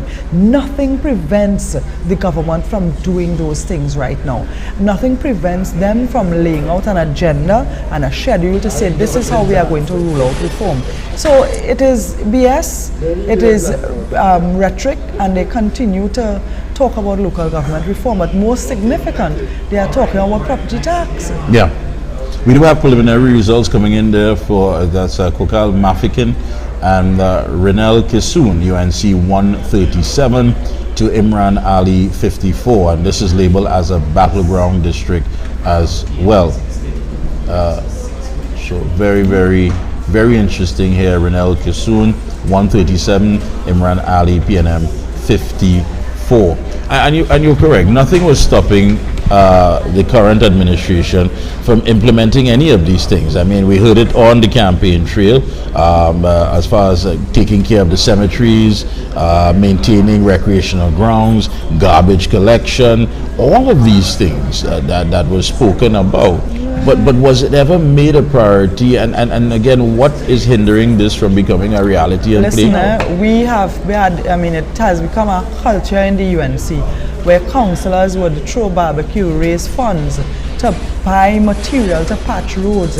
Up to Saturday morning, just before our rally, we had a candidate in Valencia bringing material to a road called Pine Avenue in Valencia, because the state of the roads there, and they have a PNM councillor, and I think that councillor will lose this time. So we are accustomed to putting our hands in our pockets, to raising funds, to do what the government has been failing to do. I think, is this a final Arima Northeast Jazzy Rigsby 623 to Kim Garcia's PNM 632. So quite interesting at this battleground district. Again, fighting for the Arima Borough Corporation. And 9 votes. Yeah. 9 votes. I think a recount might be required there. That is very close. Very close. This is an area that the PNM considers their stronghold. Yes. And you see how the PNM got 632 votes and the UNC candidate got 623 votes. That's right. So that is 9 votes difference. So it tells you something. It says a lot. It says quite a lot. Yeah. And I think we will have some other results where that would be similar. We might see close margins, and we will see some serious inroads being made. We saw Erin. The Erin district was considered a PNM stronghold, and we see the number of votes that our UNC candidate got there, Chanel. So it will be an interesting night where the results are concerned. I do agree with you. It's very interesting, but I think you're seeing that change. I mean, in areas that would necessarily you wouldn't see such in favor of anyone except the PNM. We are seeing that this evening, and that says quite a lot. I mean, looking again at Marsha Walker, again, she's in the backyard of Dr. Rowley's constituency and putting up quite a battle. It says quite a lot. And even what's going on in Arima, very hard fought. I mean, you had the MP there, Penelope Beckles, coming out almost every night, and to see 9 votes separating there from that last something we saw, that says quite a lot. Well, the next step is general election, and I think the PNM know that the writing is on the wall, and this local government election was an opportunity for people to cast their vote and send a message in terms of their dissatisfaction with the government. And there are many government ministers who did not go on the ground. I can tell you there are some areas where the PNM did not put much effort, and I think they gave up pretty early because they were feeling that sense of discontent from the ground. People were being harsh on them. They would tell them, we don't want to see you, we are fed up of you. But I think what the UNC has been consistent in that our councillors, we are always present when there's flooding, when there's natural disaster. Even when we had COVID, while a lot of PNM councillors were staying away from the public, we were delivering hampers, and we were doing it with following all the COVID protocols, delivering masks free of charge, visiting homes. I mean, we kept on the ground and we kept active. and we were able to continue to represent and serve people, and that spoke volumes. But we did not only have the sitting councillors. Where we do not have a sitting UNC councillor, we have something called a shadow councillor. No. And so the UNC would still service those areas, even though they have a PNM councillor and a PNM MP. They got to see representation from a UNC person. And I think that also spoke volumes in terms of the UNC truly being people-centered. Yeah. And we did speak earlier on about some of these folks who would have left for whatever reason. They would have put themselves up for screening, they weren't accepted, and it makes you wonder what sort of assessment do they look at, believing that they may be bigger than what they need to serve and what they need to be a part of. How do you look at individuals like this who are more driven by their ego rather than getting out there and doing the work that is required? Well, we have seen many PNM ministers, the arrogance they come across with. The Minister of National Security is a number one culprit, but almost every minister we have had, that kind of arrogance coming from them where they do not listen to the people. And it might be too late now, but the truth is that, we have so many people being murdered, we have so many people losing their lives, up to this morning we had an attempted robbery in St. Augustine constituency in Spring Village area, and people are scared. Yeah. You have not done anything to reduce the level of fear in citizens, and those are things that I think helps people to decide. Yeah. I agree with you there 100%. Yeah. So I think with the Arima Northeast area, we want to. I'm hearing some positive things about the results in Arima Northeast. We are waiting the final results. We have some good news. Arima Northeast. It lost by just 10 votes. Right. So that is 9 votes. Right. So by 10 or 9 votes. So we. No, 9 votes. Yes. We lost by 9 votes. So that is one that is very close, so then we may require a recount there. I think we won Kokal Mafikin. No, that didn't come. That very preliminary results. Yeah. A very good result. Good results so far. Yeah. Numbers. I feel my results here more up to date than all your own. Bella South has been declared. All right. Vista Bella South has been declared. Yeah. Vista Bella South has been declared. We have some very interesting videos. Bella South, Vista Bella. We have some very interesting videos that you could tune into Google Politics with Marcus, who allegedly claims that UNC had only won that seat because of him. I don't even want to respond to Marcus because Marcus was when we went on the ground, I spent some time with Sasha Ali there, and when we went on the ground, people were calling him Marcus the Judas because he jumped ship. And I can tell you the UNC has spent a lot of time in that area. We have been working even before we won that seat. The UNC did a lot of hard work to ensure that Marcus won that seat on the last occasion. But the truth is that the UNC groundwork stood. We had a wonderful candidate, Miss Sasha Ali. Today I spent, in fact, I was in San Fernando from about 4:30 this morning, and the team there really worked well under the directive of our political leader. I saw desperation in the PNM. Yeah.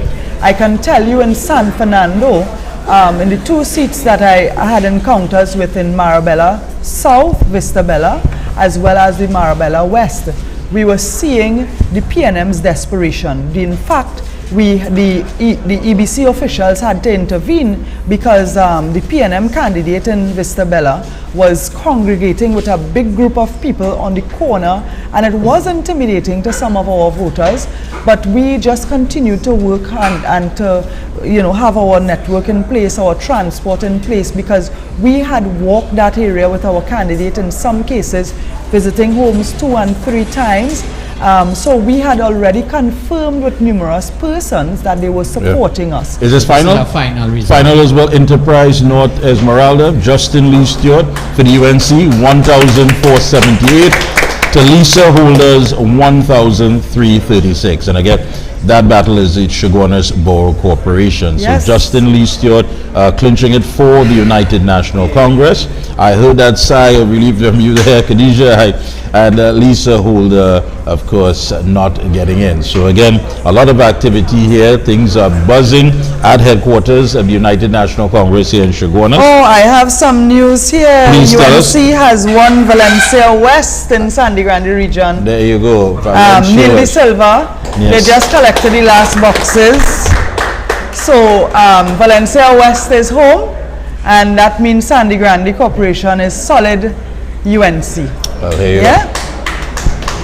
So we already have news that we have in the Sandy Grande region, we have won the Manzanilla Fishing Pond District, we have won the Sandy Grande South District, we have won the Kumuto Tamana District. Those are the UNC safe seats, and we have news that we have now a fourth area. Yeah. No, we have 4 safe ones. We have 4 safe ones, and we now have a 5th one that the UNC did not win before. The PNM was held the seat for the last few terms, and the last time we won the seat was in 2010, Right. the Valencia West seat. So the last box just came in, the results for the final box in the Valencia West area, and Neil De Silva has successfully Clinched that. brought home that seat. For So UNC. Sandy Grande is home. All right. Yeah. I think we had some word from the Papario San Pedro Tabaquite. Is there? That's a victory as well for Yes, the UNC. that would be Henry Awong. Henry, yes. I expect Henry Awong Yeah. to win his seat. He has been a stalwart. He has been, as the chairman of Couva Regional Corporation, he has been in local government for quite some time, but he's a very grounded person. He has been, very active in that constituency and that district, that Peparo district. He represents his burgesses well. He has done well as the chairman of the regional corporation. I see the vice chairman of the Couva Corporation here, Yes, Ryan Ryan Rampersad, Rampersad. another fantastic councillor, an excellent worker on the ground. And I think because of their representation, we expect they will return victory in their seat. And Ryan Rampersad has also won his seat in Londonville, Talparo.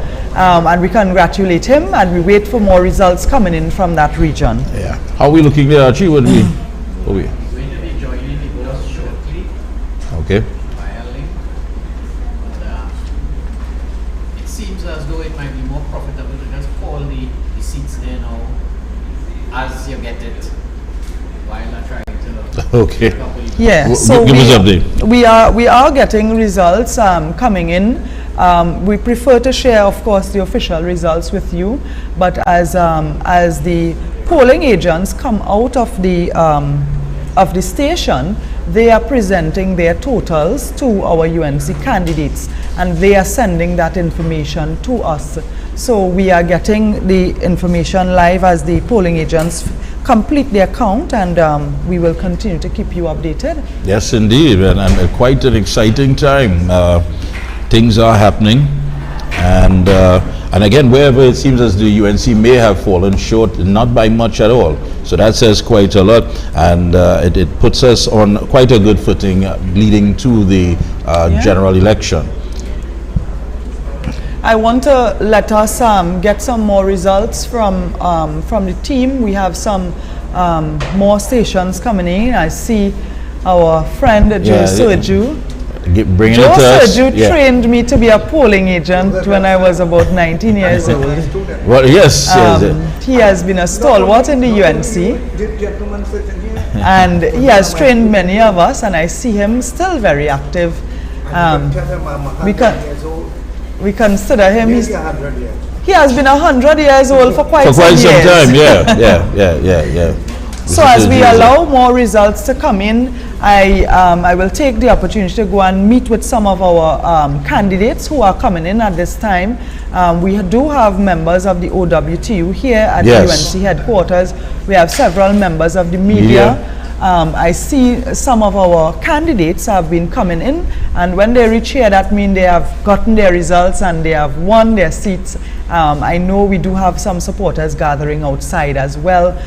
This is a serious exercise, and as we get more results and we see the positive results, the positive feedback here, I know more and more people will be coming down to our headquarters at Shogunas on Mulchan Sichan Road. So we anxiously await the arrival of our so political as it leader. unfolds, so we're back here with we're back with Kokal, Mayaro, Kokal Mafiking, Renel Kisoon 971, Imran Ali 599, and again this is also labeled as a battleground district.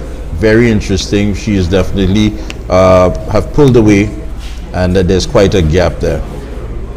Thank you so much, Khadija. Thank you so much for your input there, and I think that information was just right.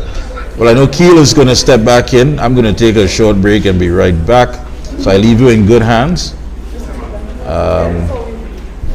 because he has eaten a six-piece, and he's eaten it all by himself. But that's how it is. That's life.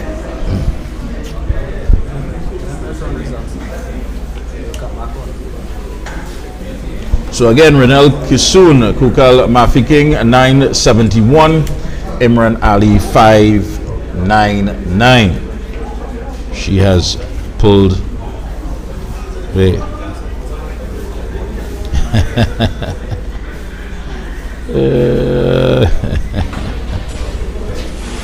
Oh, Claxton Bay, Pointer Pier. Nadia Khan Mohammed, no, very strong candidate. I don't think much of a surprise there. Strong candidate, 2,236 to Danelle Lane of the PNM 1,102, and that battle, of course, grabs is up for the Kuba Tabaki Talparo Regional Corporation. So again, Nadia Khan Mohammed. Yep, strong area. Strong area. But Pointer Pier being a somewhat marginal seat. Yes. It's good news that she's able to bring that victory home by such a margin. 2,236. This is final, Archie. Is this final, Archie? Partial. Well, I don't think. Final. This is final. This is final. So we call. So Nadia Khan Mohammed has clinched it for the United National Congress, Claxton Bay, Pointer Pier. We're looking at, of course, Sevanetta Point. Lee says no surprise here. We are veteran player. Yeah, Ramchan has always been out there. He's a fixture. Yeah. I believe he's also in the Point Lisa's Chamber of Commerce. Yep. Right. So he's in, and I believe this is final. Final. 2,308 to Rajinder Gosain 948. So it looks like the Kuva Tabakit Talparo Regional Corporation again stays strongly with the United National Congress. Yeah. Very, very positive. See. So it's coming in. Time check is about 10 minutes to the hour of 9 o'clock.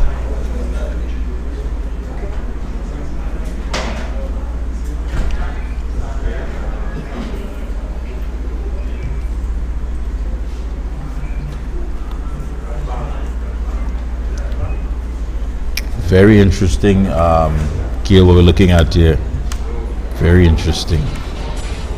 And we have, Law. Laying down the law in Sandy Grande, yes. David Law. No surprise there. This is Rio Claro, Mayaro. Yeah. Strong area, good strong area for the UNC. Strong candidate in Mr. Parry. No surprises there, none at all. David Law at 1,223 to Jaron Mohammed 895. I think one day Mr. Law is going to make an album of the UNC. He's always taking photographs. Yes. Always documenting and recording the good times in the United National Congress. And he has been there for quite some time. A good friend of mine, and he has somewhat of a political fixture in the Rio Claro area. He seems to have taught the youngster Jaron Mohammed a little bit of a political lesson. Yes.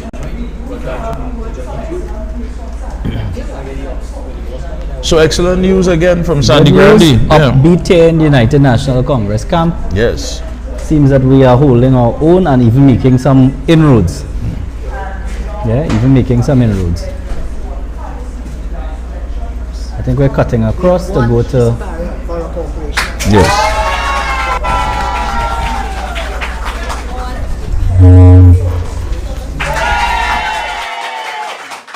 We have won the Princeton Corporation. We have won the Kuva Tabaki Talparo Corporation.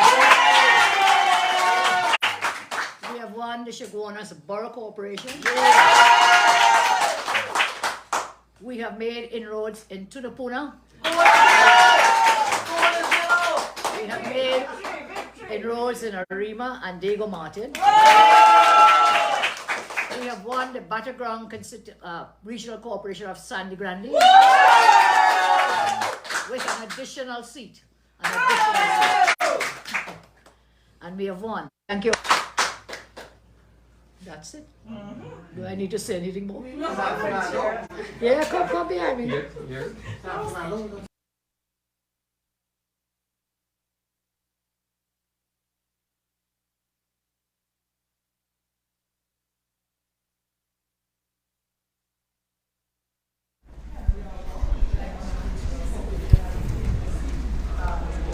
All right, we're just hearing from the political leader of the United National Congress.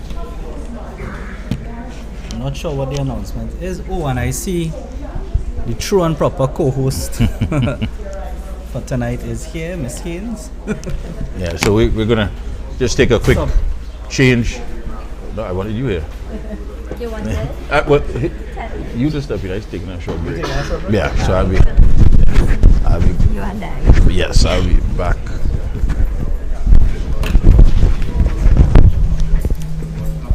How are you? Very good. How are you? Good, good.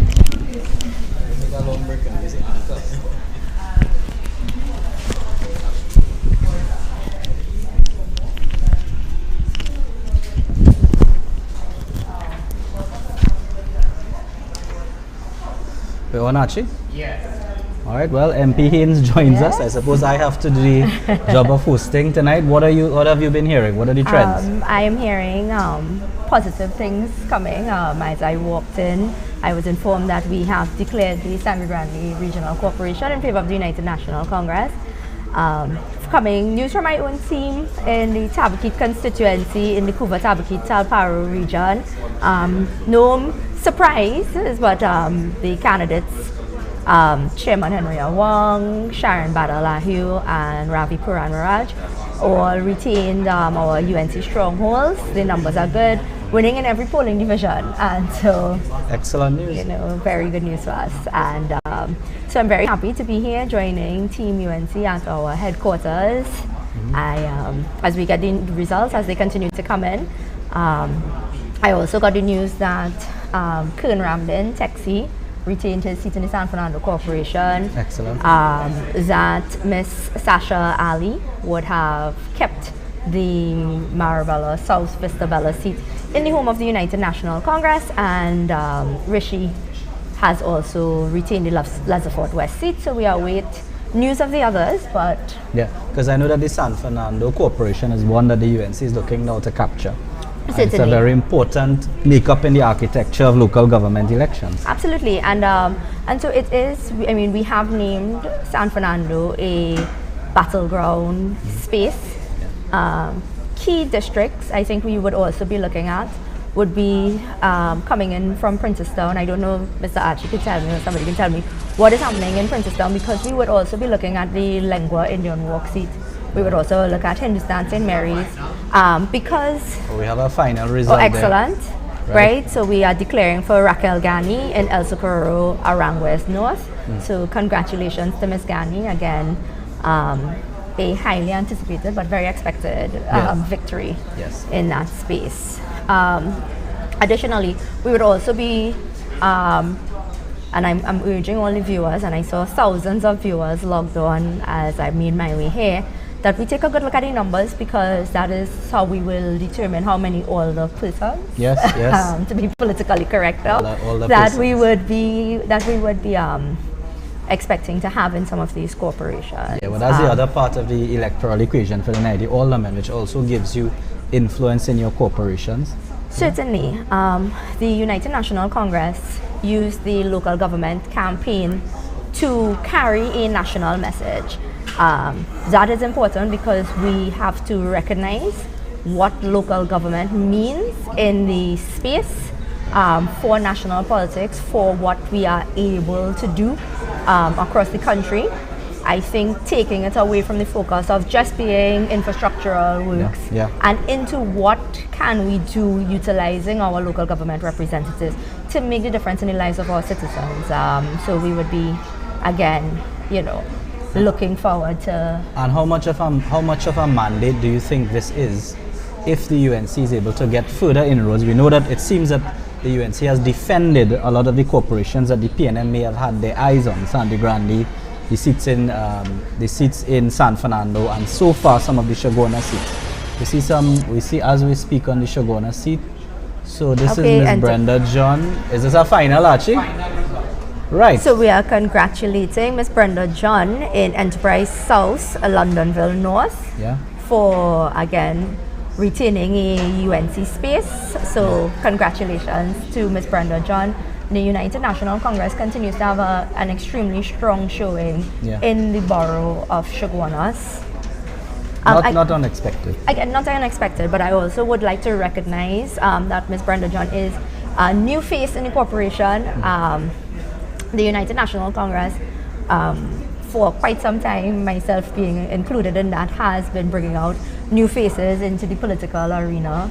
We have been introducing persons into the political space, and so we look forward to Ms.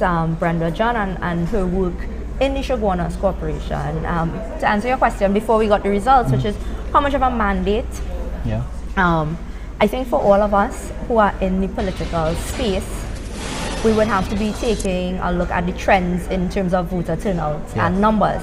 And those of us who, again, exist in the political space as political communicators, as policy makers in this space, it is very important for us to understand how to engage and motivate voters. Local government traditionally has a lower voter turnout, but there is a space for us, as I said before, as political persons, to create a more attractive system. Narrative, And I think, especially when I think both parties, but the PNM have pitched their campaign on local government reform. Well, it seems they haven't made any dent with their local government narrative, and I don't think that was a very authentic narrative in the first place. You see, the local government reform as a political campaign platform, especially since it has been something in discussion since the 1950s, it really would not have been something to resonate with the public. It's also very disingenuous for a party in power to suggest that in a local government election, that is what you needed to do to be able to reform a system. That, I mean, if in the short term you look at it, they've been in charge of for 8 years, and in the long term, the PNM has been the party in control of Trinidad, the affairs of Trinidad and Tobago for the majority of the time. So who is going to believe that you need another chance to do something that you had ample chances? And then you can't look away from the fact that the PNM has been in charge of the resources of the country. This is a final result. Well, Mr. Archie is showing us the results for Ryan Diaz and the PNM candidate Dave Maraj, and while it is extremely heartbreaking for us in Team UNC, the fact of the matter is, in a PNM stronghold, those are very interesting numbers. And I spoke on the platform in Kuva Tabaki Talparo in our cottage meeting. I want to say last Thursday, but the days are all melting one into the other at this point in time. But after having walked in the Arima, space, and I mean, I saw for myself the impact that those candidates are having, and these numbers are certainly not something that we should be disheartened by. Absolutely, we were expecting a win, but even that expectation is something that we could be proud of. No, I think so, because I think all electoral analysis, you don't just look at the seats that you're victorious in or the winning seats, you look for trends. And it seems to me that the ARIMA Corporation or our candidates ARIMA doing so well, it certainly says something about the United National Congress and the management of that constituency. Absolutely. Yeah. I believe the campaign in ARIMA was a well-run, extraordinarily strategic campaign. I believe that they understood what needed to be done. I think they understood that they were in a difficult space that they were expected to execute in. And I think that they were not disheartened. They believed that they can do it, and they really contributed in a significant way to building the UNC brand and the UNC institution. And making inroads into the East-West, the fabled East-West corridor. Correct. People seem to say that, say that you have to win in order to take government ultimately. And when I entered the political arena on the front lines in 2017, I did say that by the end of it, we should really be able to move away from what is a PNM space and a UNC space. We do have Ravi Puran Maraj. This is a final result. Archie, final for Ravi? Yes. Yes. So I think I did already announce this preemptively, that the Gasparilla Bonaventure, which sits squarely in my constituency of Tabakit, Mr. Ravi Puran Maraj, and has expectedly taken the seat. I will say this, so the PNM did mount a very big campaign in that space, their campaign office being just a few feet away from my constituency office, but also just about right next door to a landslip that they left unattended. Ministry of Works failure. I mean, again, I wouldn't consider that a strategic place for campaign office for a party in power, but you know.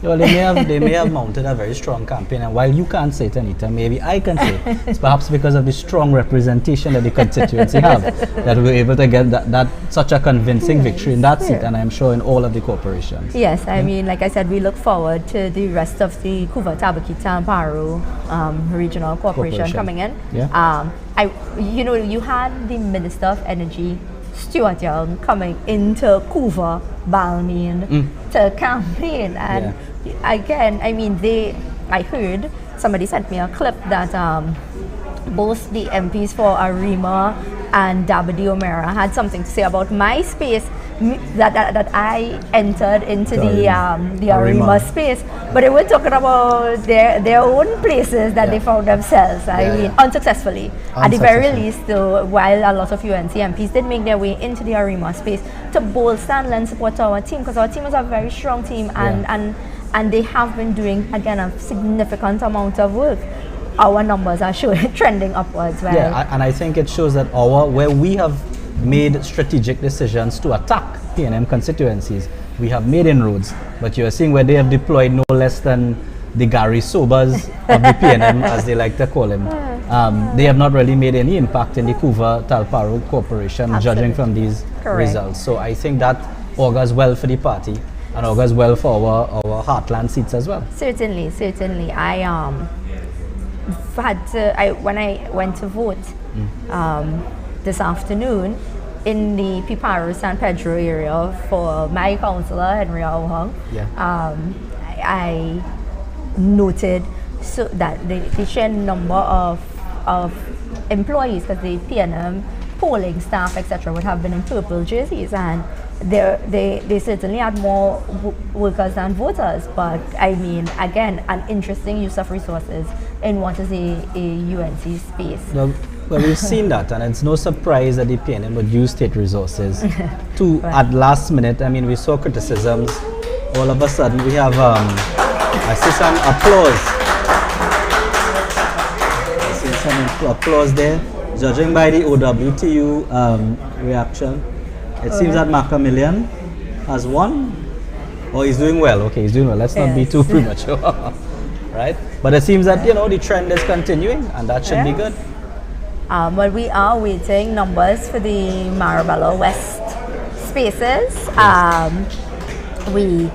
The Marabella West has been a space for the PNM they have taken out their P&M stalwarts into the seat to work. Yeah. So it's not that they sent anyone that is particularly new Yeah. or particularly, that is unfamiliar with the space. And so any inroad we make there is really going to be extremely significant. Yes, I think so. And Extremely no less than, of course, the local government minister has been fighting for that San Fernando Corporation seat, fighting very strongly. So let's see let's see if he has had any impact at all on the electorate in San Fernando, which should, of course, be a sign Certainly. to the electorate generally if he has lost space or he has lost some ground.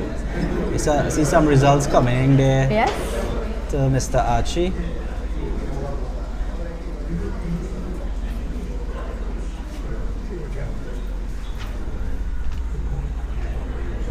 And so while we are awaiting more results, again we would, as the United National Congress, extrapolate what it means for us in marginal seats going forward. We are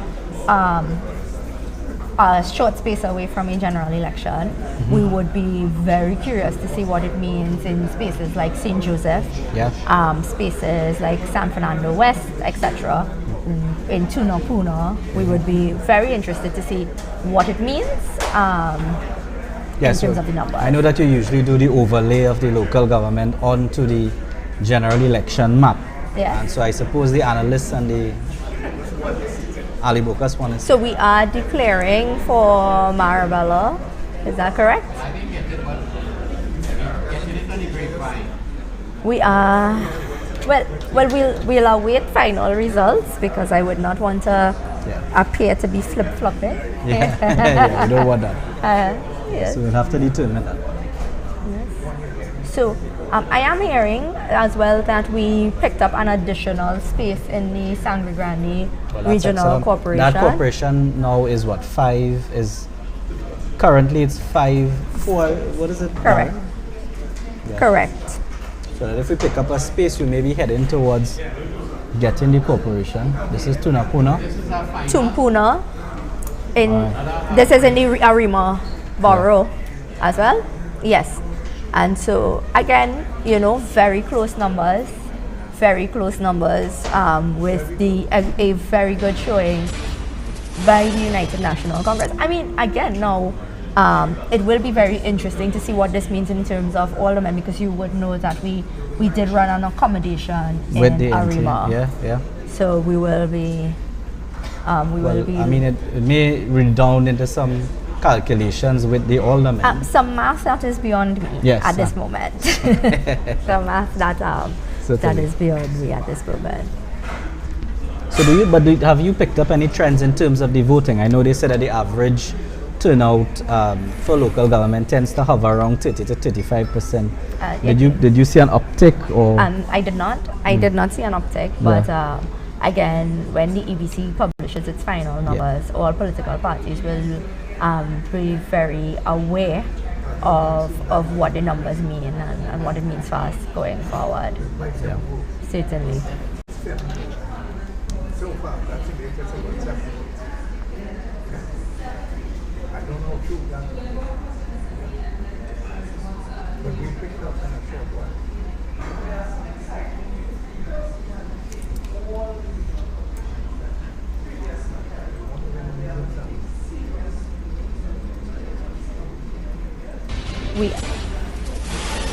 We are getting some results coming in. Oh, I figured that would not have been. I think Mr. Miru would have been down here just by seeing what you put up there.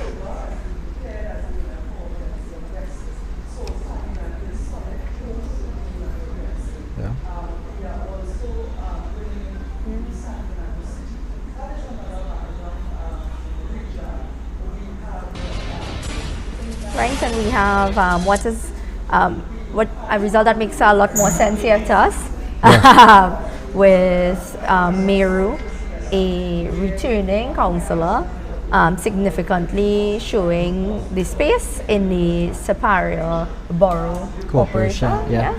strong candidate in Mr. Meru. Everybody knows him in the United National Congress. Always in attendance, always in meetings. Very strong speaker on the platform. Man of the earth, so to speak. So no surprise there at all in such a large margin. And again, it shows where we have not won, we have made inroads, and where we have won, we've certainly firmed up the figures, even done better than previously. Certainly. Yeah, and of course we'll have to do the comparisons. Certainly. But it seems to do well. As we await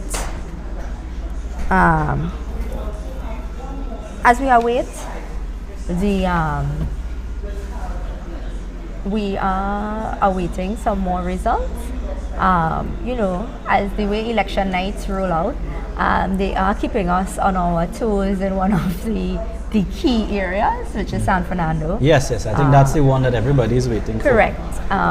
Correct. I've heard some whispers that Mr. Ali Bokas may have been successful. Correct. Unconfirmed. Unconfirmed, but that would put the UNC at 4, so we'll still be waiting. We would be looking to Taruba as well. Again, though, I will say the Marishaw brand for the PNM in Marabella West. Any major change in numbers means that they have and would have, you know, they would have certainly put what they would consider to be their best foot. Best foot forward. You know, especially in terms of what it means in the PNM as an institution. Yeah. And so any change that we see there, you know. We have joining us here today the Point of Peer branch of the OWTU, who are at the UNC headquarters with us, and that is very interesting because, you know, the country witnessed what happened with Petrotrin. We've also witnessed the dishonesty that took place from 2018 until 2023. Sorry? Wait up. We're getting some Taruba news. Where? We'll wait for those confirmations. We'll wait for the confirmation. So that would be well, fair enough. At least, but I mean, you know, and I mean, of course, in elections we celebrate our victories, but we have to take heart in our disappointments and look for the positives going forward. One interesting result, and I don't know if you have a comment in it, is that Mr. Fish was able to retain his seat for the PNM in Arima. I mean, look, I wouldn't pull that as a trend, right? Yeah. Because Fish was a PNM activist, became a UNC candidate, and went back. I will say though, what we would have needed to see was what happened with Marcus Gadari. And if it was replicated, then we could consider it a trend. But I think the party has to take heart in that defeat over Marcus Gadari. And I think, you know, in the post-election analysis, one of the things that certainly would be high up for consideration is the PNM strategy of trying to. I will use loosely, and Kyle as an attorney, you will know that I'm casting no allegations, but I'm also using it colloquially by over UNC persons and bring them into their spaces. Yeah. And so, I mean, it was an interesting tactic. It is one that no one really who exists in the political space would believe is something that is workable, but they really did commit it, and well, it seems not to fool the electorate.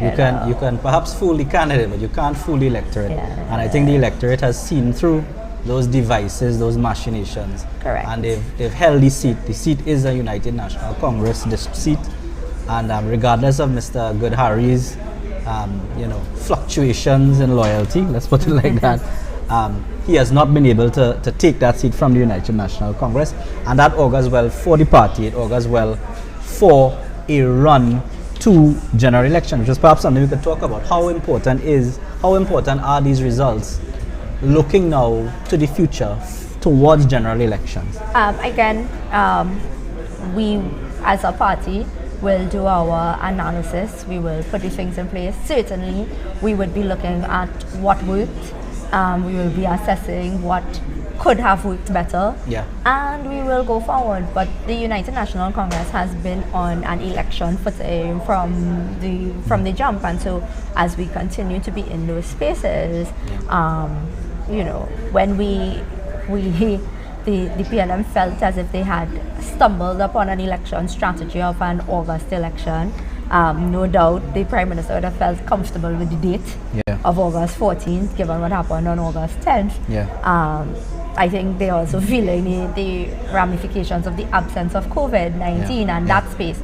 And so without COVID-19 to talk about, you've realized that they've fallen flat on lines and propaganda. So it will be certainly an interesting budget debate. It will also be very interesting because on the local government narrative, on that campaign that the PNM mounted, they did speak about increased resources for local government. They did speak about increasing the focus on service delivery in local government. It'll be very interesting to see what I assume would be a reversal on that point of view, because they are still the party in control of the process. Correct. Yeah. They are still. And that's an important point. Under the current system, central government still pulls the purse strings or fills the loins of the local government space, the local government architecture. So the government is able to manipulate resources in order to feed their corporations, while under resourcing corporations that politically may go against them. And despite that, the UNC has held on to the corporations, held on to their strong seats, and made inroads into the PM. And I think that is the takeaway that we have to keep. And certainly, when on the question of resource allocation, and as we, like I said, sit on the cusp of a budget debate, we are looking at the fact that they do allocate the money and then they just don't release it. They will not release the money. And so we are stuck in a cycle of promises being made and not being kept. And again, certainly the PNM is facing the ramifications of years of inefficiency.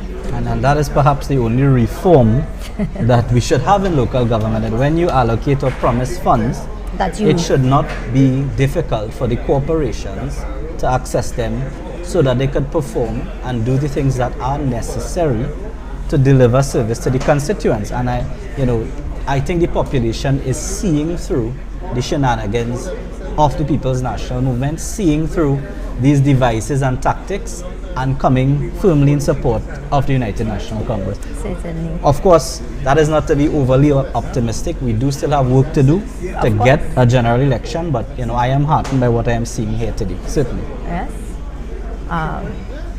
Any confirmed results, Archie and Itaruba? Nothing surprising. Normal seats. Henry Awong.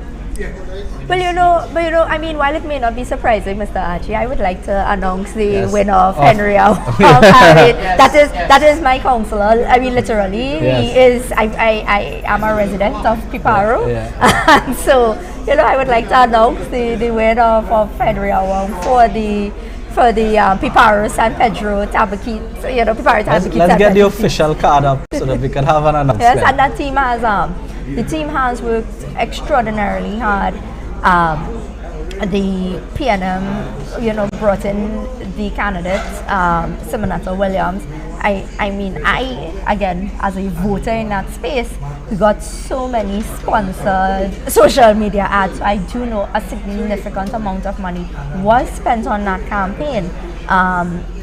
But again, the United National Congress, while the Tabakit space, the Piparo, San Pedro Tabakit district and local government has solidly stood with the United National Congress, I do believe we as representatives also solidly stand with all of the persons who exist within these spaces, and we will continue to do so.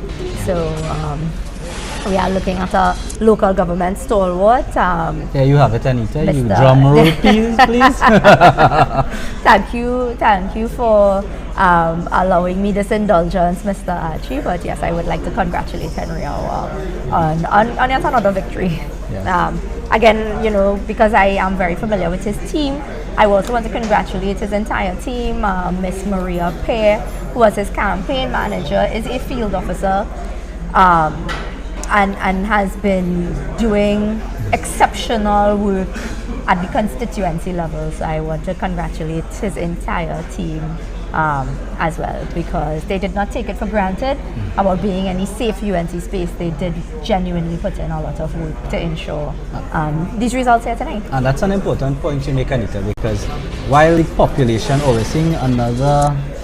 Yes, Mrs. Balmati Gosain, also in the Kuva Tabaki Talpar Regional Corporation, with a significant win. Yes, yeah. a very significant win. Yeah. Again, while it is not surprising, what we are looking at is where the UNC where we have been strong before, we seem to just be getting stronger. Yes, agreed. And you know, you were making a point about congratulating the team. So often the population may only see the face of the candidates, but the way that a party and an organization works, it is the people who are often, I know you would have worked behind the scenes for many years, Anita, many years. and many of us have worked behind the scenes, but the team is important, and the persons who give support towards the candidates who are brave enough to put themselves up are also important, because ultimately that's how a campaign is run. It's a team effort. Certainly. We have another disappointing one. Well, okay. Another stalwart. Mr. Alan Taxi Sipasad. No surprise there. No surprise. Again, I don't know if we have the results for the Roystonia space, because there has been a new new space in the Kuva Tabaki Talparo Corporation. Yeah. We had a new candidate running, and so we'd be interested to see those results as well. Yeah.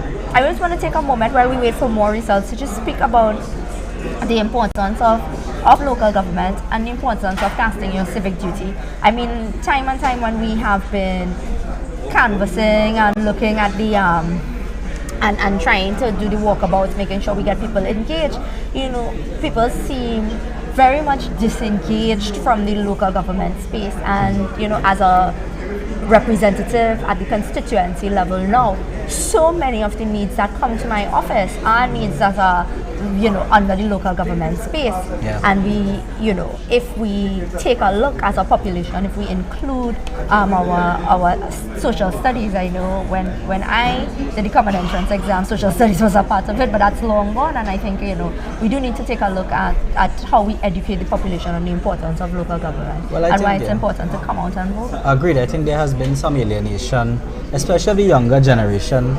I mean, I would say the Instagram/TikTok generation.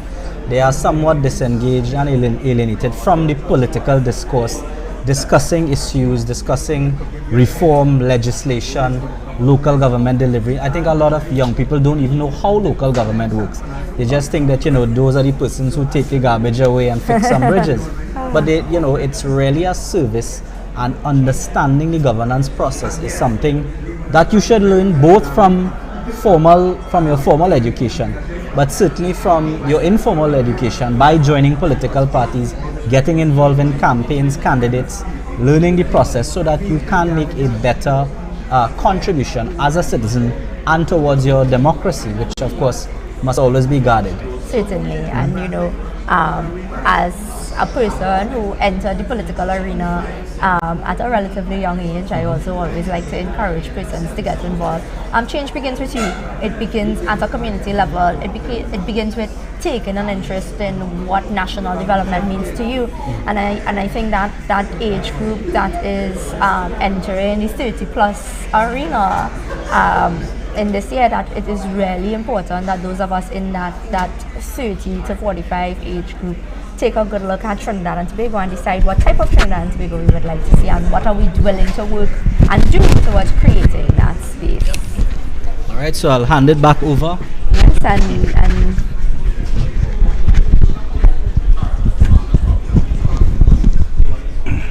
All right, Miss Haynes, how are you? Very well, thank you. And as we sit here in our blue and yellow, looking very much like the accommodation. Okay, good. Pleasant good evening to you and to all the good folks who are joining us. We have something from Palmis Hermitage. Palmis Hermitage. This is in the Penal Debe Regional Corporation. Yes. Robin Ramsawak, 1,675 to Nyla Stevens. And Robin is a new candidate. 630. He is. Yes, so we would congratulate him on taking that leap into public life. We wish him the best of luck. Again, as we take a look, we are seeing that there are a number of new faces coming into the local government arena on the side of the United National Congress. Interestingly, as you would know, I did a significant amount of walking in the Sangre Grande Regional Corporation. Oh yes. And we are getting the Couva West. This is a new space. And this is a final result, so we want to congratulate Ms. Vanessa Kusi, a new candidate, a person who, as you would know, faced very grave difficulty with the pariah diverse situation, and made a choice that I really want to applaud, which is coming into the life of public service to say this is how I'm going to or willing to make any difference. Yeah, so congratulations. That says a lot. So she's definitely clinched it for the United National Congress, 1,722 compared to Lenice Burnett Paquette for the PNM 1,649. That says a lot. And of course that battle is the Couva Tabaki Talpower Regional Corporation. Again, I don't think the PNM has crossed 1,000 in any of the other seats, and so we knew they were doing so. There was some interesting boundary spacing, boundary lines here. I think that's putting it nicely. I mean, compared to some of the allegations that are laid out for this evening, especially in Sangre Grande, as far as inducements and trying to get people with hampers and of course food cards and all of these things, and it makes you wonder. Here it is, you're talking about a party that, a government that was talking about local government reform, and yet still that didn't seem to come across or connect with the people, because I guess they just simply did not buy into it. They figured that if you wanted to do all of these things, you had the opportunity, you can do it, you don't need anything else. When are you going to actually start serving and delivering to the people? So, I mean, this says quite a lot. I have said it many times that the PNM has remained a political institution that is, they do everything in their power to win an election, and then they do nothing in their actual power to govern. We've seen it time and time again. Just before you stepped in, I made an urgent plea to persons in the 30 to 45 age group to take a real interest in development of Trinidad and Tobago. Still, as we kind of close our ears to the propaganda and focus on the policies, because these policies are going to govern our nation for the rest of our lives. And if we are not making ourselves a significant part of the decision-making table, if we are not using every opportunity we have, which includes the opportunity to vote, we are doing ourselves a disservice. Yeah, and I don't know, Technical Director Archie, I don't know if it's possible that what was played earlier on with the political leader, if it could be played again, because many people have been saying that they didn't hear it properly, as well as there's a lot of complaints as far as those trolls that have been attacking many of the people. It's going so fast, I can't see. Yeah. I mean, I will say this though. I wouldn't hurt my head too much with trolls, because if this is where you are spending your time, we do thank you for your viewership and your engagement. Yeah, definitely. I mean, but the most vile and filthiest things that they're saying, and this reflects definitely on the leadership of the PNM and the people who would want to support them. And we are dealing with the fact of the matter that people came out and they're sending more than just a clear message. I believe it's a referendum to the point that, listen, we know this was just about property tax. This had nothing to do with infrastructure, garbage collection, securing our communities, securing our families, maintaining our grounds. This had nothing to do with it. I think they saw right through it, and they believe now that this government does not have the will and definitely does not have made any of this a priority to serve us as a country.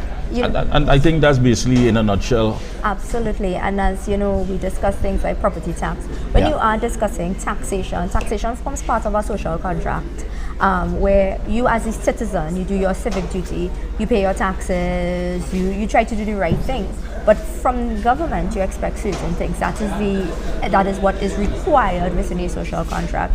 You need things like proper infrastructure, proper healthcare, the security of the nation, investment in education. I mean, with the taxes that we are already putting into the system, we are not seeing any of those things. So why would we believe that a new tax will make a difference?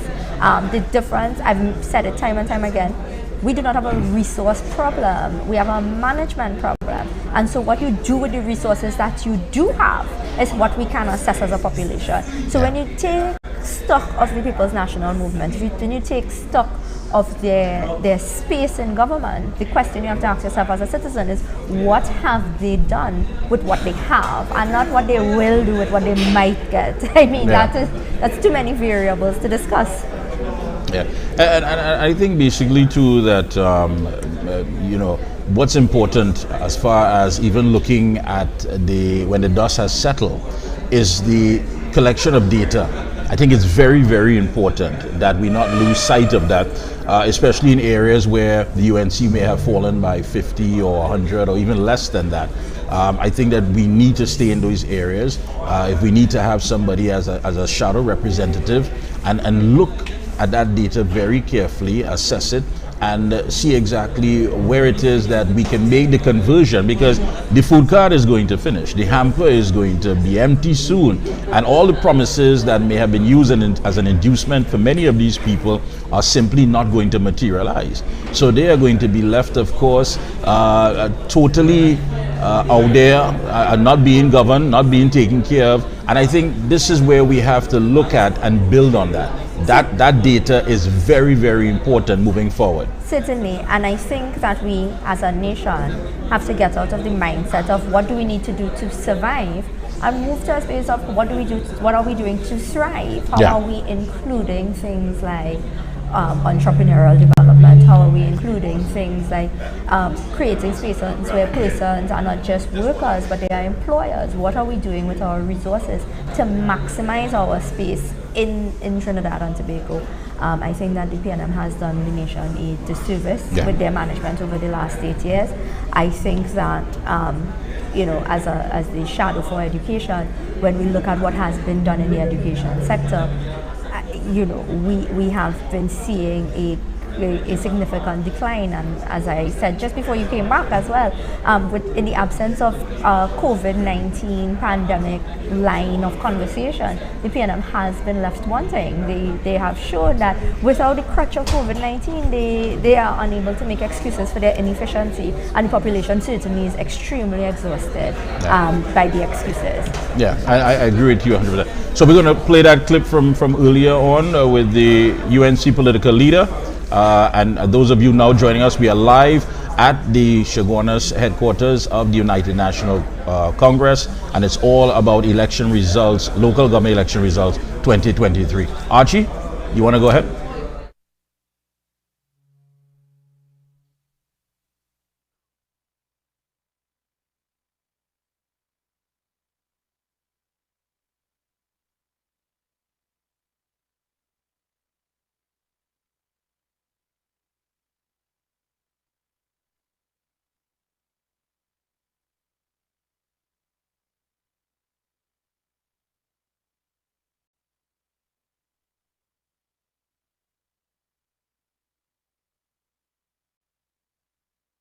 About to announce we have won the Superior Borough Corporation. We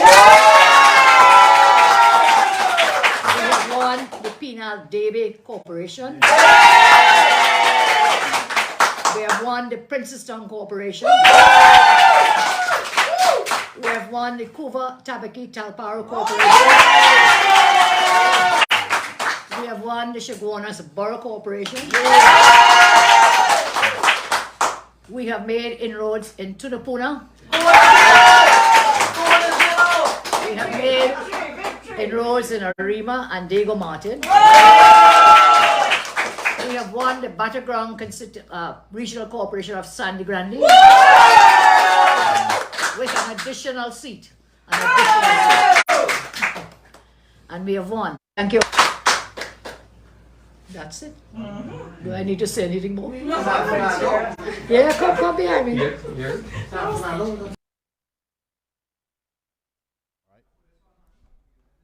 That, of course, was earlier on with the UNC political leader, Kamala Prasad-Bissessar. I know we have some more results that came in, so Archie will give you a chance there to get it up on the screen, and we can focus on that as well. And of course, getting back to what you were saying, I mean, there's so many factors that need to be looked at and hopefully implemented. I mean, there's a sense of hopelessness, especially among the young people in this country. And I think that in itself comes from this whole crime situation that we have here. We have so many of our young people, you being the shadow minister of education, that are graduating, but there's definitely no opportunity, no openings, and you know, any chance for many of them to even, you know, carve out a living. So that in itself tells you quite a lot. Certainly, and again, you know, the Prime Minister sought to criticize the UNC's campaign again for focusing on national issues, but we focused on what matters most to the people of Trinidad and Tobago. When we say focus on, we are looking at lengua Indian walk. We have is this our final result? This is a final result. So this is 25. This is this has the PNM in the lead by 5 votes. Well, I mean, we are looking at a very slim margin in lengua Indian walk. Yeah. Certainly something that I'm sure will engage the attention of the UNC attorneys in lengua Indian walk with a 5. Now lengua Indian walk is a significant space. In the 2019 local government campaign, we had Rajesh Lal coming in and flipping that seat from the PNM. This is our seat that we have always been focused on. The margin of 5 is something that you know, again, would be extremely interesting. So we're looking at St. Julian, Princestown North, correct. And we have Lakshmi Ramdan at 1,691. To Antoinette Hill 467. Correct. And just for the information of the population, the Princestown Regional Corporation comprises the seats of Naparima, Princestown, and Maruga Tableland. Right. The Princestown Regional Corporation, therefore the lengua Indian walk seat will certainly be something that will engage our attention, since there's a significant portion in the Maruga seat, which is a marginal seat. So we look at is this final as well? Well, yes. This is fine. What a blowout here. Correct. The new Grant Tableland. Gauri Rupnarai. Again, another seasoned, very seasoned candidate. 2,306. Additionally, a chairman with a service delivery, you know, considering the limited resources that are released to these corporations, a significant amount of service delivery from the Princestown Regional Corporation. Again, as we look to the numbers, we will be very interested again to see what these final numbers are looking like. Yeah, very, very, very interesting at real. So again, New Grand Tableland, Gauri Rupnarai 2,306 to Kevin So of the PNM 500, and that says quite a lot. Yeah, quite a lot. And we have a lot of other results, of course. As things come in, we're going to share it with you. We now have Ecclesville. This is in the Mayaro Regional Corporation. We have Shafiq Mohammed coming in again with a significant win. The Mayaro Regional Corporation has also managed to be a fortress to the UNC. The corporation itself had implemented a COVID-19 strategy plan in space, which I think worked very well. There's been a significant amount of service delivery within the Mayaro space, and again an efficient use of limited releases. And we again congratulate members of the Mayara Regional Corporation. And again, as the results come in, I think we will see very, very few changes there. You'd also remember, well, November last year when we saw the collapse of the Manzanilla Road. Yes, I think that. And then we saw the refurbishment and the collapse again in a short space of time. So, there is a question, there is propaganda on one hand, and then there is actual service delivery on the other hand. I think that's the facts of the matter. I mean, there are people who definitely have reached a point where, listen, we are definitely not being serviced here, and even the basic fundamental things that have been spoken about in this whole reform, which this government could have put in place a long time ago, was never made a priority. And in words of the Prime Minister, the infrastructure with all these potholes and craters, I shouldn't say potholes, but these craters, where it seems as though when you do fall in one, you end up in some other geographical location, that tells you quite a lot that was not made a priority. So you're right, going back to your point as far as the issues that the PNM believe that we should not have focus on, but if it was never made a priority to begin with, then it will remain an issue, whether it be education, whether it be healthcare, whether it be crime, whether it be infrastructure. And I think this is the beginning. And we will take I want to again focus on the question of securing our communities. We are getting the results for Barrackpore West. Is this our final result? Yeah, no surprise here. Well, I mean, it's a little surprising that for the party in government to only secure 37 votes. That says something. I would say that that is something. Some may still consider that too much. Well, it certainly isn't enough to get your deposit back. Yeah. I can tell you that. So the PNM, again, as the party in power, I hope at least be feeling the deposit for the candidate and not depending on Mr. Rampersad. Not a good day for Shelby Subrim Rampersad at all. At all. Not a good day. No. Again, the Barrackpore West falls in the Penal Davie Regional Corporation. The Penal Davie Regional Corporation has also had the distinction where the PNM do not even get an alderman. All the persons are granted, the numbers are granted based on proportional representation. Laws that the United National Congress-led People's Partnership would have passed between 2010 and 2015. This allows where, when people say to you that your vote does not seem to matter, in the proportional representation space, your vote certainly matters. Each number is counted, and I don't know that the 37 that Mr. Rampersad got will count for much. And I think that's the reality of it, But I think the one of the best focus that we can look at here is the inroads that have been made, and I think that says quite a lot. We're now seeing Pura Page. Yes, we are seeing Jalen Roopnarang. Correct. 2,462. To Neela Maraj, the PNM 891. And I do want to take this opportunity to congratulate Jalen Roopnarang. Right. Jalen is also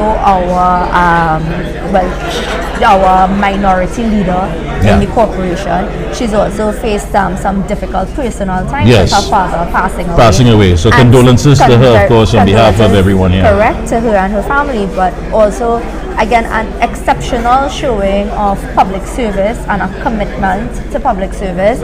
That she did have a well-run campaign. Very well run. Certainly difficult personal times. Yeah, and she's a fighter. I mean, definitely, she's a fighter. And I mean, I can see the same for you as well. You are definitely a woman who have shown that mettle as far as getting out there and not backing down. We've seen it also with Marsha Walker. And again, I want to applaud each and every one, but especially the women of this campaign, who are basically the backbone. In Arima, you have Flora, who's a hard fighter, and even in the NTA. So to woman power goes a long way, and I tip my hats off to each and every one of you. And as we speak about woman power, timely as ever, yes. It's giving us the results for Sima in Val St. Joseph, securing a win. Seema's also been an exceptionally hard worker in that Tunapuna Regional Corporation. These numbers again will be instructive and for what we are looking forward to in St. Joseph. You would recall St. Joseph had a margin of about 800 thereabouts in the general election. We will be looking towards our Tunapuna Regional Corporation representatives to assist us in making, the space, a UNC space come in 2025 or before general election. Yeah. But and looking outside of everything that we're discussing here, and I want us to cover as well, what sort of internal backlash in the PNM would you expect? I mean, because with these results that are coming in, it's quite clear that many would look at, before I say anything, Rochard Barrackpore East, Kenweti Chulan, 2,541, to Suzanne Denise Joseph of the PNM, 86. Again, another deposit that will be lost. I mean, I'm certain that looking at this, the rank and file of the PNM would definitely have to come to a conclusion that the political leader is a political liability. And if anything has to be played out, what do you expect as far as any backlash or just simply business as usual? I think the PNM will adopt a policy that they remain the government tomorrow. I think that they will play off against the numbers. I think they will become much more aggressive in their withholding of resources in certain spaces and the allocating of resources in other spaces. I do not expect an honest assessment. We did not get it in 2019. We haven't gotten it since 2020, and I don't anticipate that 2023 will be any different. I think as well, the PNM has not been able to assess why they get changes in support, and the fact of the matter is, coming out of 8 years of governance, I really don't know what excuse you will make. It stretches my political imagination to guess where they would be going. Yeah, but you did say that, of course, there would be some sense of desperation. And of course, with desperation, there could also be a sort of undertone of danger. Just how dangerous is that going to be is something that we have to look at seriously, because if definitely these results are not in their favor, and so can we expect anything to take place? And when I mean anything, everything, including the political kitchen sink, that is going to be thrown out for the general election. Absolutely. Again, without the crutch of the COVID-19 pandemic, the PNM will be required to depend on their delivery, on their service delivery, on their performance. That's something that we would be looking at going forward in the general election, and something that they can't stand behind. Again, when Kyle was here, we were discussing the strategy of persons who switched from the UNC to the PNM, and it seemed to be something that they were very willing to implement for local government, and we see how that desperation transfers over. I think that narrative of how you look at persons who one day carried a UNC message and the very next day carried a PNL message. I mean, personally, I didn't think it was ever going to be a strategy that would, but certainly you can see now. Yeah. But and again, I think the electorate has come to a point of some sense of political maturity, and promises that have been made so much in the past. I think it's been 8 years. Delivery has not been forthcoming. Service for sure, and uncaring. So I think that they realize that, listen, not much can be expected from this current administration. Agreed. And I do want to talk about the strategy of the PNM to do reinvention, or how they attempt to reinvent themselves. In the Sangre Grande Regional Corporation, they fielded all new candidates. Yeah. And so they did attempt to reinvent themselves in Sangre Grande. And the electorate in that corporation realized that they are giving us more or less the same. Pardon? Huh? Would you? So I would appreciate it shortly. I mean, one of most people wouldn't know, but all throughout my high school career, in my report book, I got Anita likes to talk too much. So, I think well that in my strength. That's a prerequisite for this position. Yes, but you can't come in. So Keel Tak Singh is going to come back and join me here, folks. So for a very short while. So. Yes, and I hear the collective sigh as Miss Haynes comes out.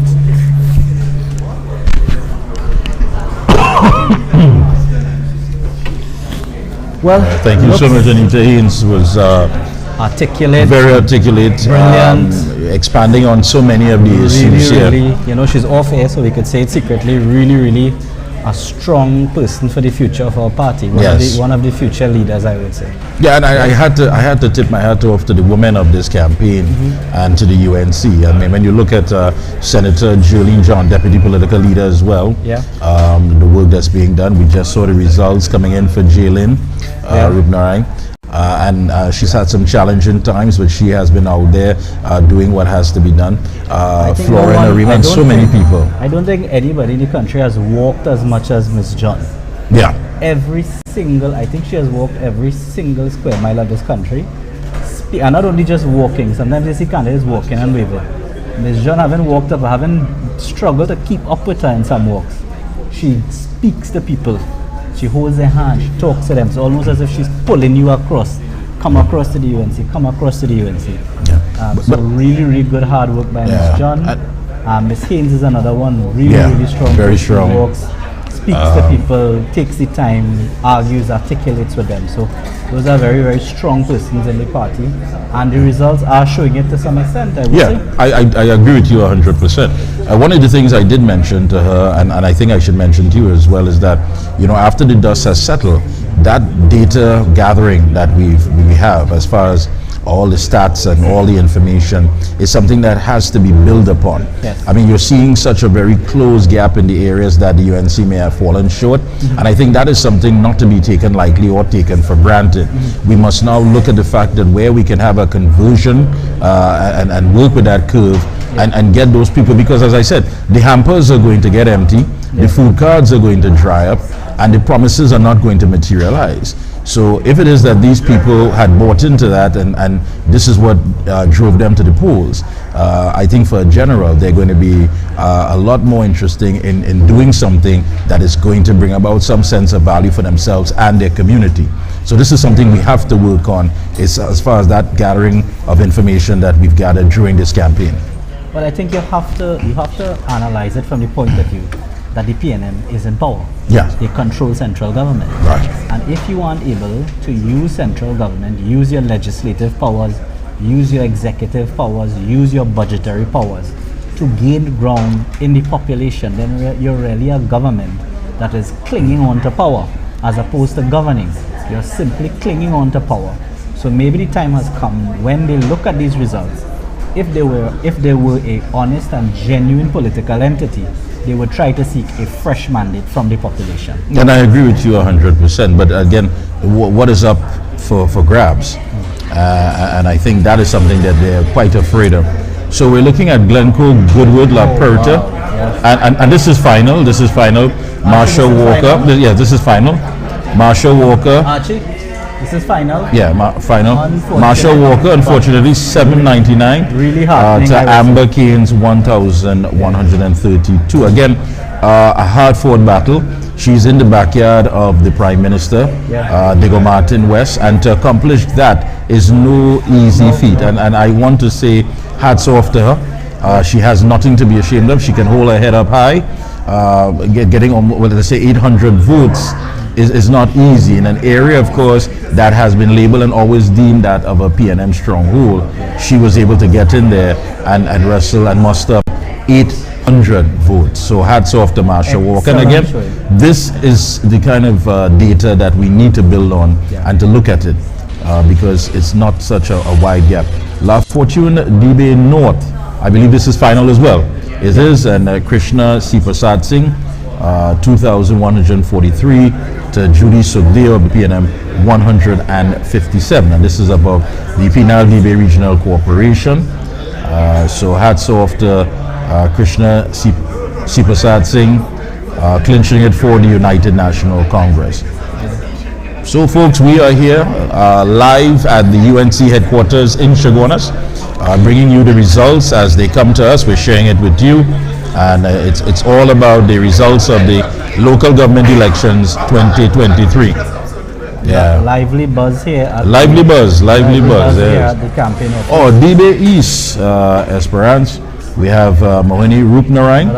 Another blowout, 1,905 to Emmanuel Gopal of the PNM 764. That is the final. Again, Penal Dibe Regional Corporation.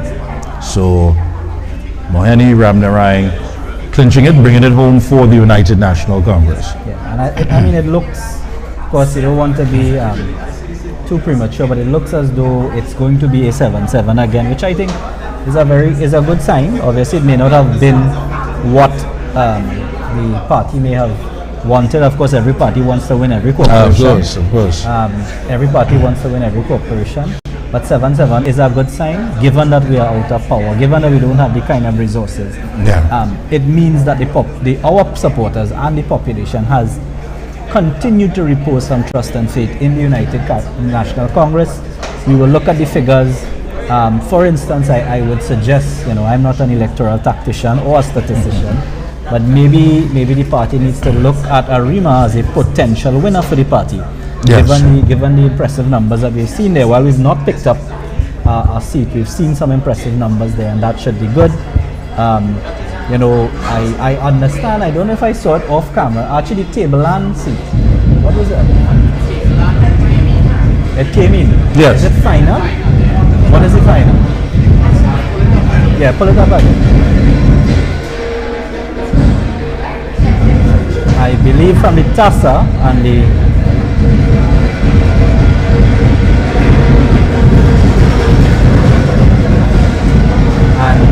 party, yes, we can see the cameras, the political leader, or is that just a music sign that has started? Seems to be just a rhythm section. Yeah, that's how they're picking up and some rhythm happening here at the party headquarters. Actually, I know you probably have a secret camera at the Balize house, but no need to go to it, because I'm sure that political headquarters is depressed tonight. They would be sad, because I'm sure they will consider this to be a loss.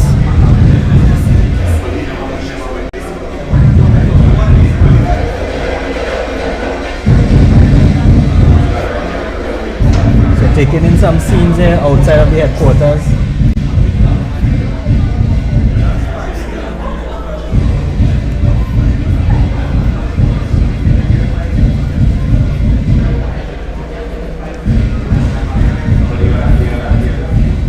Yeah.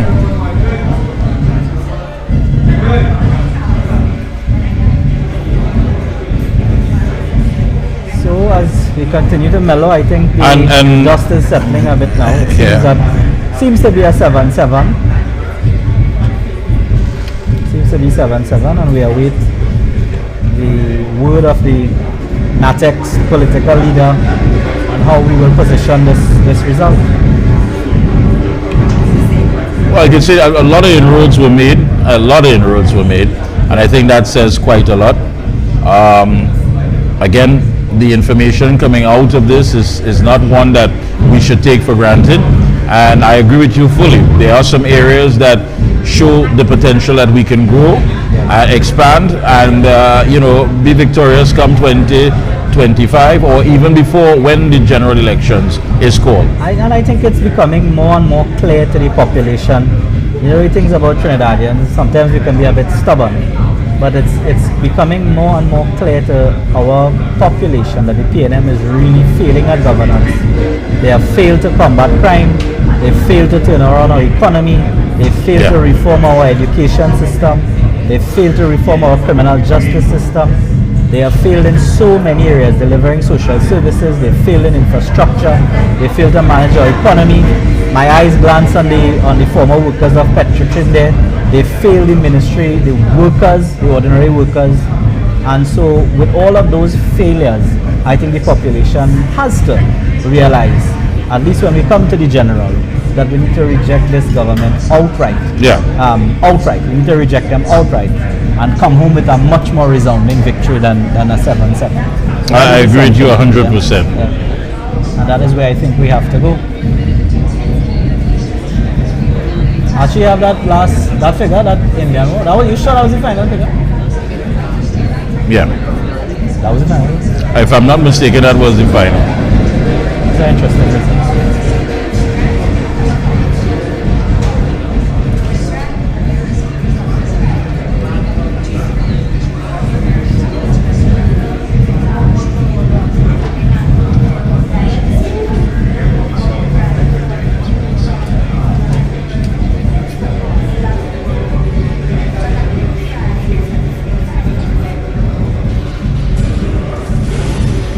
There it is, yeah.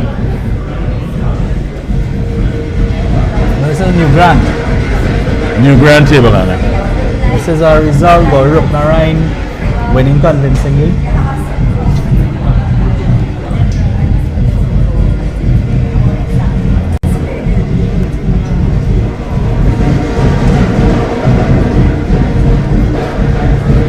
The rhythm is pumping.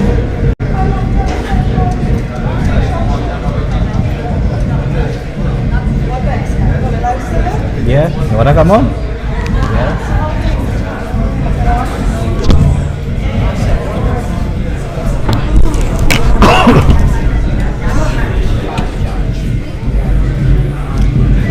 What do we have?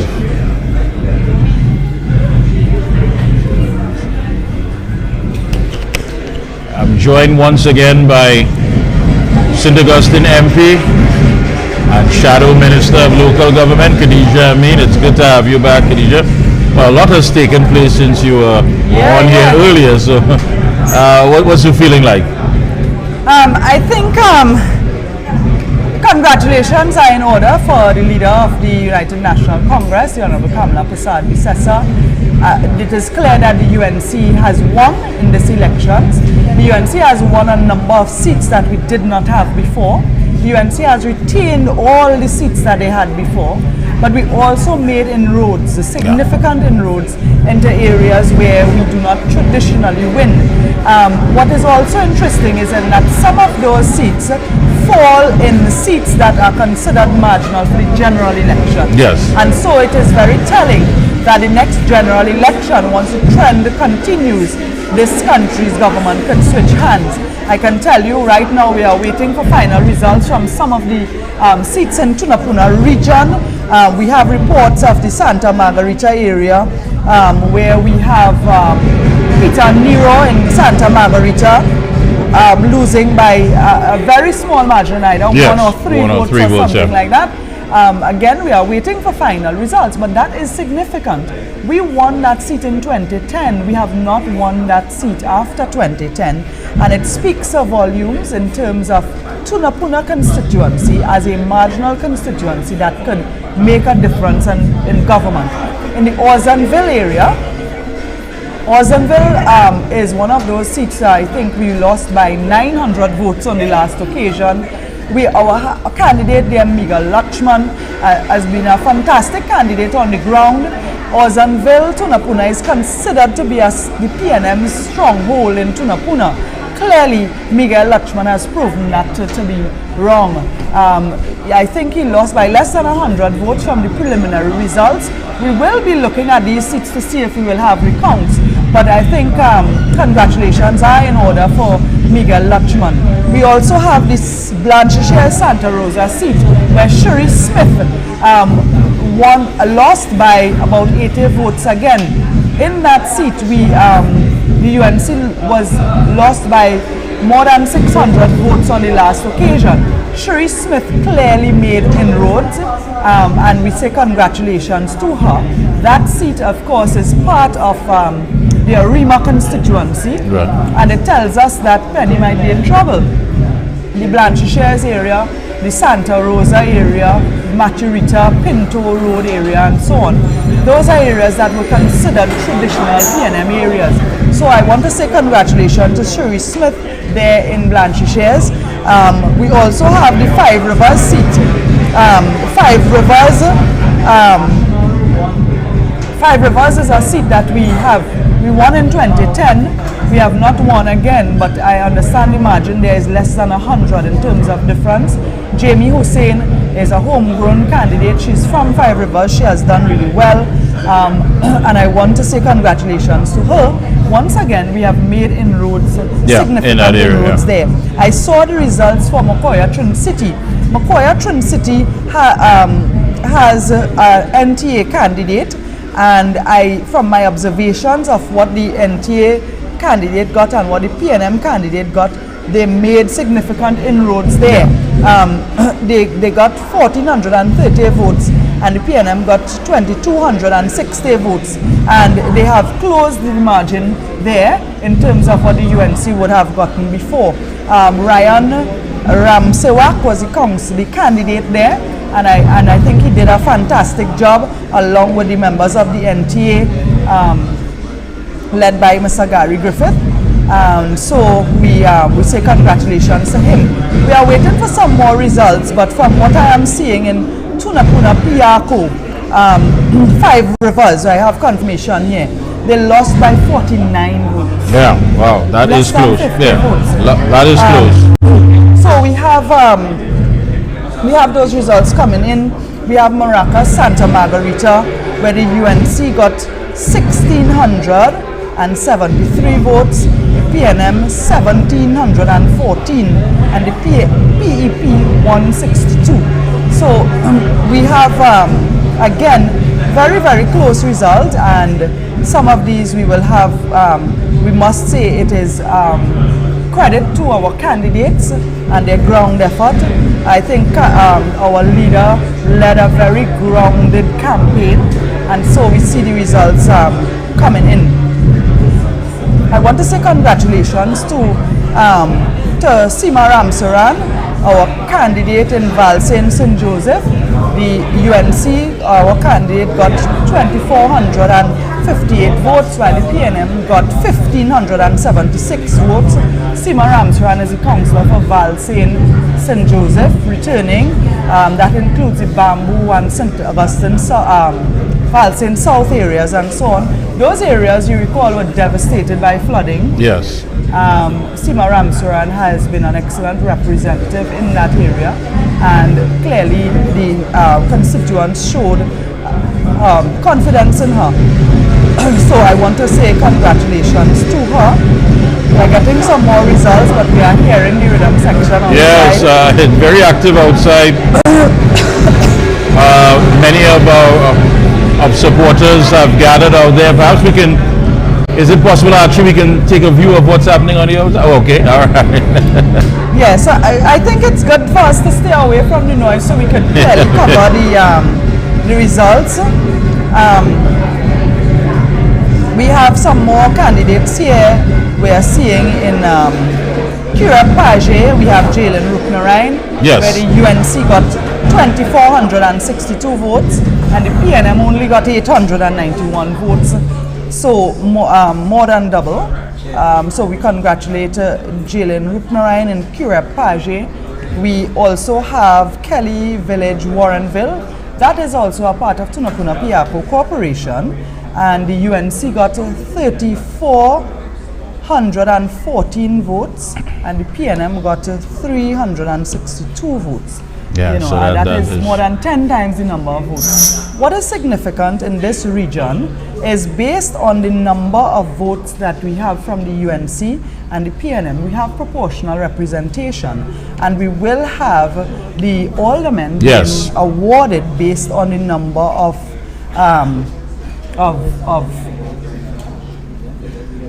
votes coming from each political party. So seeing the increased number of votes, it will mean more in terms of the aldermen. Interestingly, in the last election, the UNC won 5 seats but got 2 out of the 4 aldermen. It means that in the last election in Tunapuna region, the UNC would have gotten close to half of the total number of votes overall. And I think that that is showing itself now, where we are pushing closer in terms of the margin. Yeah. So Blanchisseuse, Santa Rosa, we congratulate them. We also congratulate the Karapo district. In Karapo, there our candidate Chandrauti Sital. She also increased her margin there. We have Kurt in Wallafield, Lahoketa seat. Kurt Moore also increasing his votes there. We have in the that says something, especially in that area. We have in the this is the La Florissant area. We had an NTA candidate. We are waiting for the Lupino La Florissant. We are waiting for the totals from them. We have the Dabadi, Mausika Dabadi area. We have not gotten the total, but from the results that we saw, they made serious inroads once again there.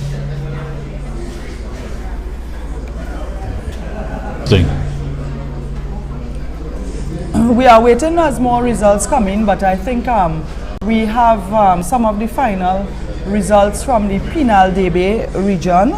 I mean, the Penal Debe remained very much in favor of the UNC. We consider that the fortress of the UNC. We have Kamla Prasad Bissasa's constituency covers a big part of that Penal Debe, and so Penal Debe remains the fortress of the UNC, and to me we have retained that, and that is a good thing. So we will continue to get updates. And I think Sandy Grande. Cora Paradise Tacarigua. Cora Paradise Tacarigua is also one of those seats in Tunapuna constituency. So for local elections, that is a UNC held seat. We have retained that seat, but it falls in Tunapuna constituency. I think what we're seeing here is the arrival of a political leader here at the headquarters in Chaguanas. UNC political leader Kamla Prasad Bisessa has arrived on the compound. Yeah, and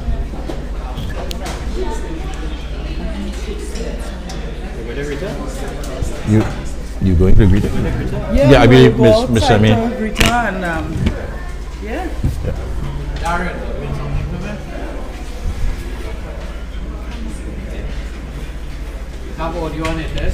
There's quite a lot of folks gathered around the vehicle. Yes, the supporters are gathering. There goes the rhythm section, yeah.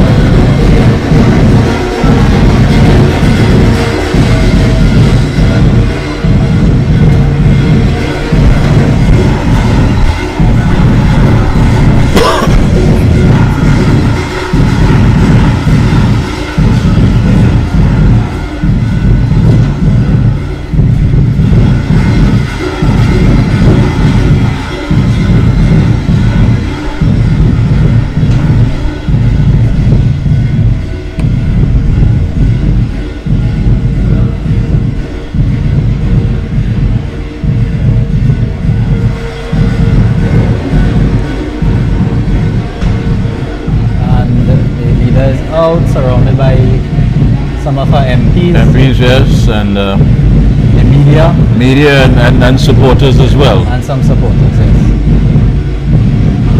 She has made her way out to the vehicle and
She the mic on?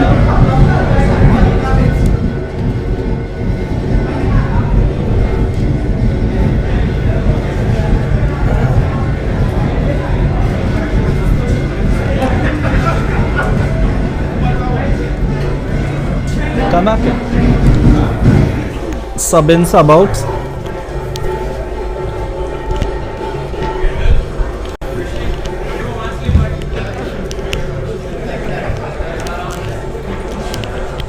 Oh, I we are back.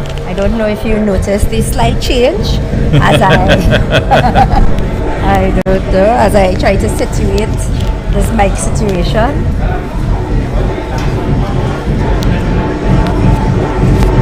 Mikey, can you help me? Sure. Let me. Where you headed? There we go. Right here. Okay. Oh, there you go. Thank you very much. We now have the arrival of the political leader of the United National Congress. We await her address here tonight. I'm sure you, the UNC headquarters is certainly very much alive at the moment. I don't know what I missed in terms of the results because I spent quite some time doing at the headquarters. We had more of Khadija Amin, of course, filling us into as far as a lot of inroads that the party would have made, and showing, of course, by connecting the political dots in those areas, these are constituencies that can swing in favor of the UNC. Arima being one of them on her list, and others. So again, I think we've started to look at the data, look at it carefully, and realize that the work that needs to be done or anything to be built will be built on that, but it is not that of a wide gap. So that says quite a lot. Again, absolutely. I just want to take another moment to congratulate the team in Arima. I cannot stress enough the cohesiveness that I saw there. I saw how the candidates were received. I walked with Jazzy, and I mean, again, when I tell you, community oriented, and so I want to use this opportunity to encourage them to continue to do the good work that they have been doing. And the onus is on the United National Congress to continue to build at this time. We have seen, again, our corporations have held with a very strong showing. We have seen that the PNM has failed to make inroads in any UNC space, probably save and except for Princestown, and I assume that would be pending a recount. Yes. Because, within a 5-vote margin, a recount is just good sense. Yeah, I think so. I agree with you 100%. And with other political players that were in this race, it shows that they were totally not relevant to begin with. Based on these results, we see Peter Kanai, General Sec, is here, and so many people are now coming in to this area that is being occupied by us and other members of the media, and so there's an overflowing of supporters and media, as well as NATEX members and MPs. Oh yes, oh yes. Right.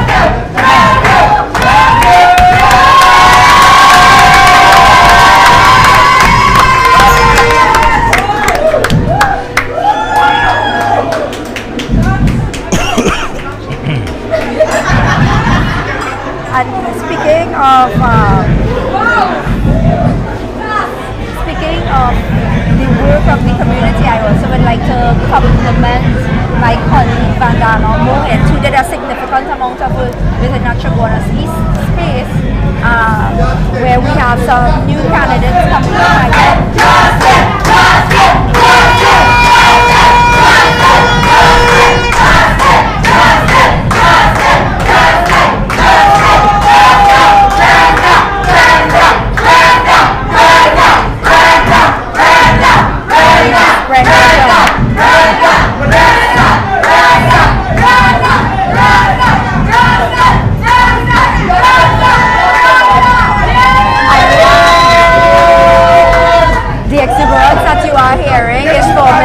Brenda John.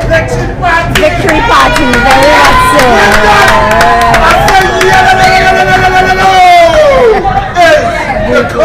Very good.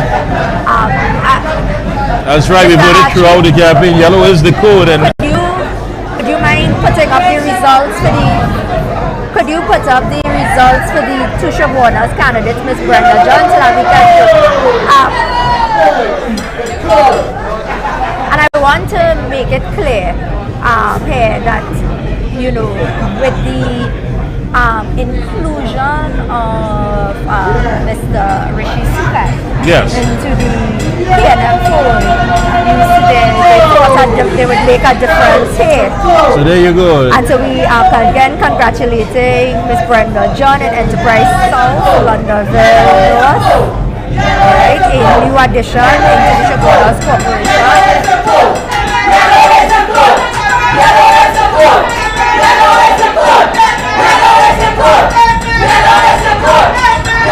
And Mr. Justin Lee Stewart for Enterprise North. So we congratulate them.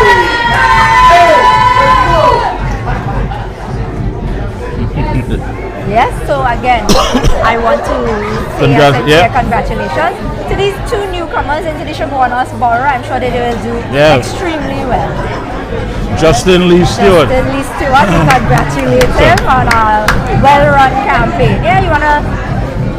No? Yes, so we are again very happy for the new faces coming into the political arena. Mr. Stewart seems a bit shy. And for the inclusion of more and more young persons, I wouldn't consider it shy. I will consider it tired. Yeah. I remember my first campaign in 2020. The exhaustion on election night is something that can't be matched. All of the hard work for several weeks of campaigning, certainly a very grueling campaign and a long campaign in this local government space. But I think victory takes away all the physical pain. You would think that. You know, but again, hats off to him and to all the winning candidates. Really good. Oh, we have a full house now. People have found their way inside the area here. At this point in time. There you go, Capil. Soon, how are you, my friend? And so many people, members of the media, are still here covering what is taking place at the headquarters. We are waiting. She's on the compound, of course. We showed you that. She's here. The rhythm section is outside. The place is abuzz. It's alive with activity. And it is definitely something to celebrate, something to be proud of, and something where everyone can say that, you know, we pulled it off and we head now to a general election. Certainly.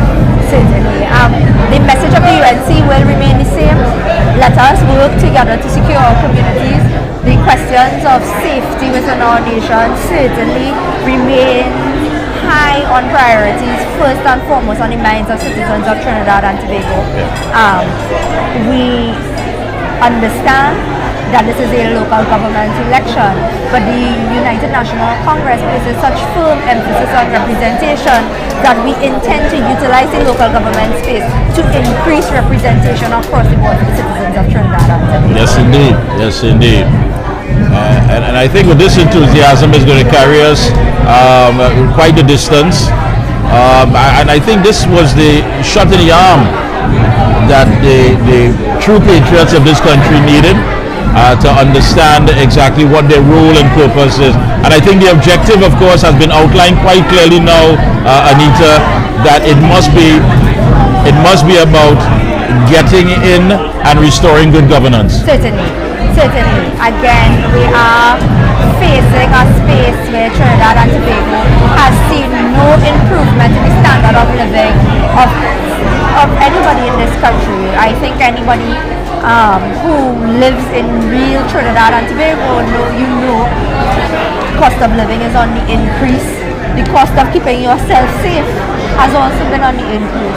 The standard of living and the quality of life, I mean, we have been in what can only be considered a survival mode for the past few years. I've also gotten word that Deputy Political Leader Rudal Moniland is making his way here as we speak, so he's going to be joining us soon. And other members, of course, of NATEX and the MPs. Yes. I don't know if any other results have come in. Mr. Archie? Nothing yet? Nothing?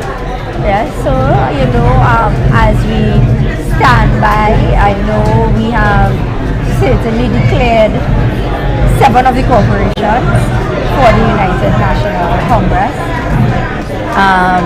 We await some more results. We await some final numbers. Were there any final numbers for the Marabella West seat? Marabella West seat, do we have the final numbers? No. Okay. Nice. Right. So UNC has stopped that, so which is good.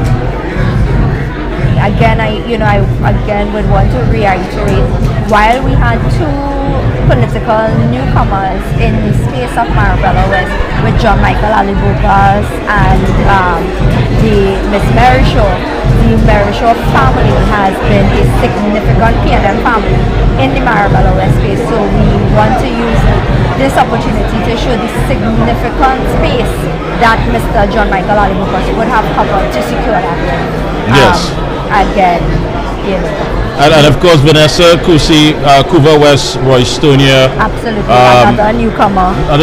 And of course, it meant quite a lot to her to be in this campaign, and for everyone who went out there and supported her. Correct, and she's carrying a very important message. Very important message. That we will not forget what happened with the Paria divers, and I think that is a national message that we all must carry. So at this time, I'm going to let Keel step in for me. I am going to take in some of the rhythm, and we'll be back, of course, to join Anita. And Keel, you can step on it. Your 6-piece? Yeah, my 6-piece. You had your best with everything.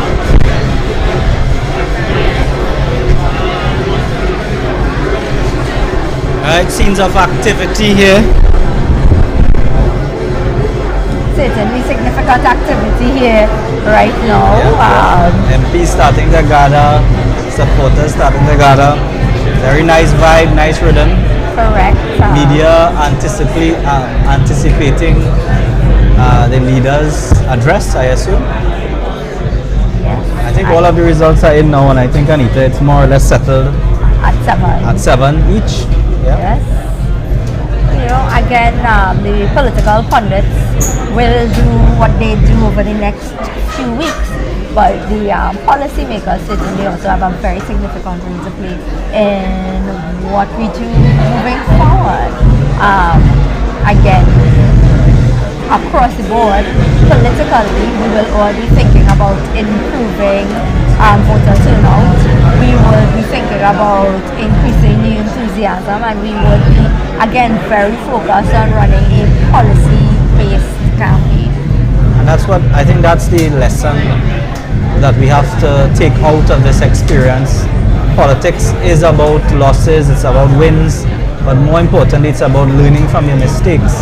Correct. And learning from your victories, because you have to learn from all of your experiences. And I think with the right strategy, taking the data that we collect from this election, looking at the strong points and, steering into the weak points, the strategists of the party, NATEX, the leader herself, sit, analyze, and of course the supporters, because the supporters and the members of the party are the most important people in the political party. Correct. And they will have to take a strong look at what has happened here tonight and, guide the party along as we continue to move from strength to strength into a general election campaign. I mean, interestingly, I saw on last night, that a new party was launched in Tobago by Mr. Fali, and his call, of course, as well was for general election to call it now. Absolutely. And I think with this mandate, the voices in unison have to get this government to call an election and seek a fresh mandate from the population, because certainly they have not won a convincing victory here. Everybody may decide and declare different victories in different things, but certainly the PNM, one thing you can say is the PNM has nothing to celebrate about in my view. Correct. And with being in full control of the resources of the state, on one hand, being in control of the affairs of the nation for 8 years and the majority of our independence years. We again, you know, it is a party that remains very full of excuses in terms of what they have done for the people of Trinidad and Tobago. I also think the politics of road patching on the cusp of the election is long gone. I think that has been rejected. Yeah, the dated political spaces that they found themselves occupying, talking about what is PNM country and what is not. I think, you know, that it has exhausted an already beleaguered population. Again, we are going into a budget space. Come early October, we will be again facing the discussions of the property tax and what it means for the people of Trinidad and Tobago, the people of Trinidad and Tobago who have been seeing increased cost of living over the past few years, decreasing opportunities over the past few years, and now you're adding extra burdens. I really can't see that boding well for the People's National. Well, I think one thing that is going to be put under the microscope is this local government narrative, local government reform narrative that the PNM has been spinning. It is clear that the population has rejected what they packaged to us as reform, what they packaged to us as the PNM being some revolutionary party that has come along and offered great reform. And you know, it was a very weird campaign by the PNM, weird in the sense that you had the Prime Minister going back to the days about when they set up unit trusts and when they did this and when they did that, living in the past. Correct. You know, living in the past has been. Once you're incumbent, naturally you're going to do things. Some, very few may be positive, but for you to come in 2023 and boast us about you set up unit trusts way back when, and you set up you know, different things that are mainstay in our architecture here in our country is really hopeless.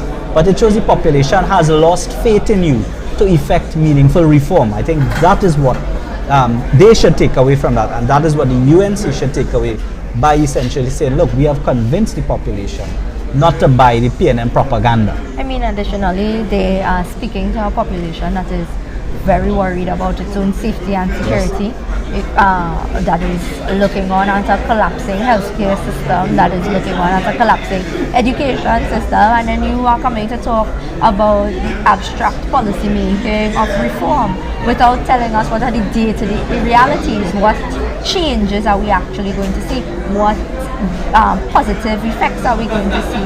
And you know, without that, your conversation holds no water.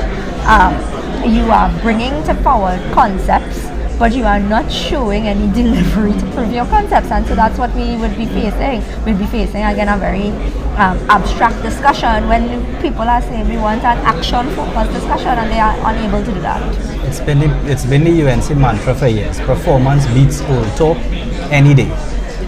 Meeting your targets, meeting your deadlines beats propaganda any day. Absolutely. And it seems as though the PNM propaganda has not succeeded on this night, and nor will it ever succeed on any night. And you know, when you think about what local government reform actually means, when the UNC says that we will use local government to assist in securing your communities and securing it, that is the essence of reform. That is taking local government to a level that it is contributing significantly to national development beyond just the cleaning of drains and the disposal of waste. You know, I think that is important, something that we do need to take away, especially when we focus on what we're building for the future of Trinidad and Tobago, because that is an important conversation that we need to have. Where is Trinidad and Tobago going? What lies in the future for our country? And what are we producing for our children and grandchildren? Because certainly after 30 plus years in politics, what is Keith Rowley saying to us that he has delivered? And that's the point. When you really carefully scrutinize what the PNM is offering as reform, what is it? Property tax, change of name from corporation to borough. You know, very, very limited explanation, nothing really new. But instead what the UNC is talking, without maybe saying it, is devolution. It's essentially saying we are going to remove some of the responsibilities from central government and bring it to local government, such as securing schools, securing property, patrols, these types of things. And that is a devolution discourse which the UNC has been offering, has been bringing it to the population, and the population has bought into that to some extent by these results. They've rejected this airy-fairy PNM reform, all of this reform without actually saying what the reform is, having already passed some legislation which really makes very little to no difference to the political space or the local government space, which people really care about. They care about it. Correct. Because it's their services that are affected. Absolutely. And if you look even just in the 1990s, this was they've mounted this campaign before. It's a very lazy politicking that you use the same campaign over and over. Come on. You know, I can't imagine that the PNM would have paid good money for the same campaign that they ran when Ken Valley was around. Look, at the end of the day, we are hoping that going forward in Trinidad and Tobago, that all political participants are offering the population something. We have a very discerning population. We have a population that is looking at what persons are offering and saying, what type of Trinidad and Tobago are we going to build? Where are we going from here? And what are we going to do? How are we going to become active participants in that? And again, we look towards the candidates, some of the candidates coming in. We had just we just had the arrival of Mr. Justin Lee and Brenda John, who brought home their spaces in enterprise. And again, you know, I'm sure the PNM would have been targeting those areas very heavily as they have in previous elections. And these new candidates having an excellent showing, ably assisted by Ms. Bandano Mohedi, MP for Shagwanas East. It also shows that they, I know you tread very carefully with your language, so will I would say the grasshopper tactic, the Rishi Sukai in this instance, because that was clearly a political move designed to try and make inroads into the Shagwanas East space. I think we will see over the coming weeks what happens to those who promised the PNM that they had something to offer by way of handicapping the UNC in some way, and that has been delivered. Very, very ineffective. Again, you know, that's not the type of politics that I would have ever subscribed to. I didn't really believe it was going to make any impact, but now others are seeing it as well. We are awaiting the address of the political leader. We are seeing the arrival of a number of my colleagues at the level of the parliament. We are seeing the arrival of members of the National Executive. We have had with us for the entire night the members of the OWTU. Very impressive, I have to say that, we have seen the arrival of party supporters, and you know, and Kyle, I want to take this opportunity, you know, as a sitting member of parliament, as a person who has to be on all of these walkabouts, to say a sincere thank you to all of our activists, our street captains, our persons who have been working tirelessly. You know, we come in, we join the walkabouts, but the organization of the walkabouts, when you look at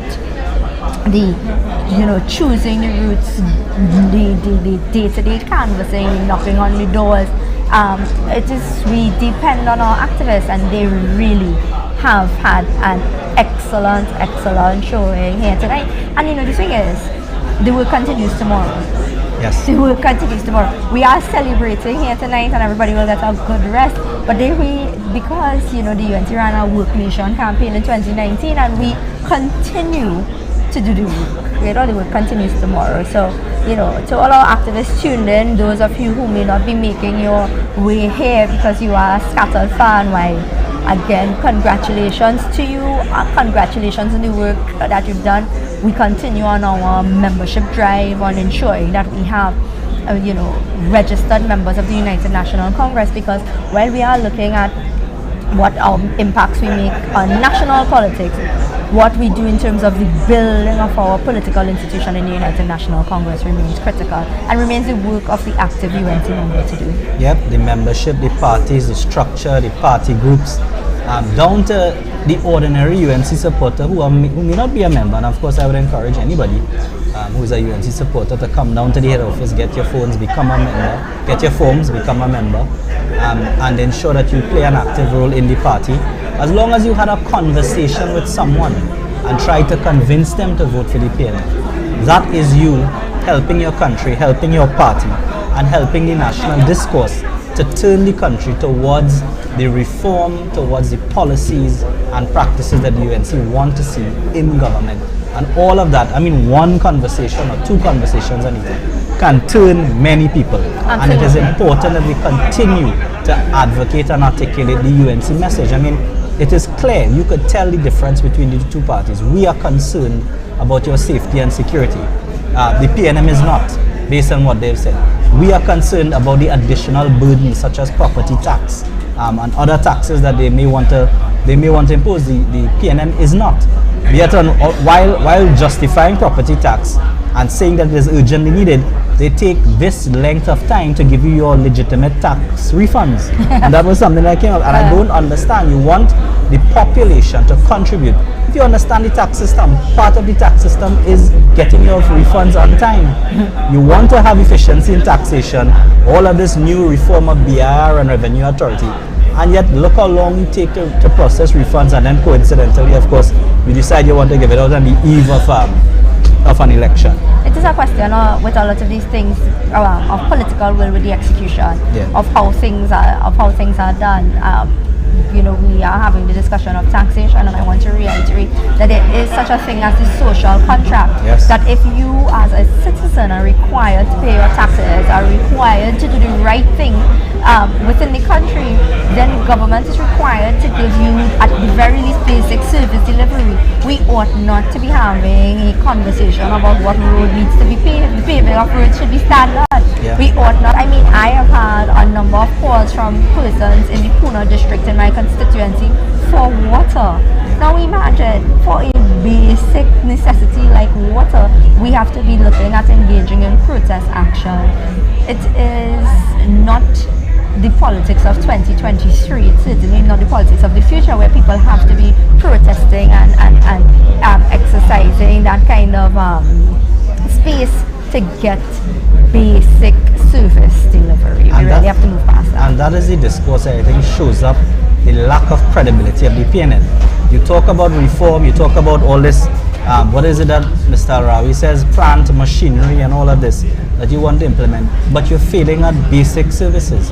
You're failing at transport, both public transport and private transport, in the way you fix roads, etc. You're failing at water, you're failing at electricity, you know, all of these things. Speaking of Mr. Alwari, he may certainly be very concerned for his political career tonight. He is the sitting Minister of Local Government, and he is also the sitting Member of Parliament for San Fernando West and the movement in San Fernando. Again, very interesting. And so, again, Mr. Alwari may be very concerned for his political future at this point in time. Well, I mean, we know about his track record as Attorney General. That has been determined even by his own political party. He was moved into local government on the assumption that he would bring some energy, social media or something to local government reform. That has now been rejected by the population. So where do you put him? You know, in cricket you say that you put the weakest fielder at fine leg, but in the PNM you really have to find a few different fine legs to put the weakest fielder, because the catchers are coming and they're dropping them. Right? So that's the unfortunate thing. And as we see, we continue to await the political leader here. Again, very interesting that you brought the cricketing analogy, since the Prime Minister did say he would be leaving this week to go to Barbados for 2 weeks, and he will be discussing cricket as part of his vacation. I wonder if he'll be rethinking his vacation at this time. It will be very interesting to see. Mike PK was speaking about what repercussions we may see within the People's National Movement over the next coming weeks. And so I would have brought up, you know, certainly Faris Alwari as the Minister of Local Government, but what is also happening in Arima would be cause for concern Serious with concern. both Miss Penny Beckles and Lisa Maureen Julian, who really has, as members of the PNM parliamentary arm, have been unable to put any significant showing at that level. I guess now, I suppose that you will not be invited to Arima by Ms. Beckles Anita, because your presence and the presence of some of the other MPs walking in there has certainly created an impact, has certainly caused shifts in the Arima. So we can definitely see that with some future exercises such as that, Arima seat could come back to the UNC. It was with the UNC in 2010, I believe. Certainly. And the Dabadi O'Meara seat as well. Those are seats that could come to the UNC, and I think with these figures, I'm sure if not, they've not started already. People like Mr. Kun Kun, who I know worked that campaign very hard in Arima. They're already looking at their figures, doing the analysis, and coming up with plans and policies. I wonder, Mr. Archie, if we could get the Arima numbers so that we could remind persons who are now joining us, while we are aware of the 7-7 split. As it stands, we are very finer points of the results. Results. We have Jazzy here. Look at that. Oh, yes. And again, such an excellent campaign. Excellent showing. I encourage him to hold his head up because of the significant amount of work. Another excellent candidate in Ryan Diaz. Again, excellent showing here in Arima West. Striking distance. This is what you call striking distance. Correct. Yeah. Right. In Tumpuna as well. Right. Again, another great show. I think we're about to join. We are going to join the head table as we prepare for the addresses of senior members of the United National Congress.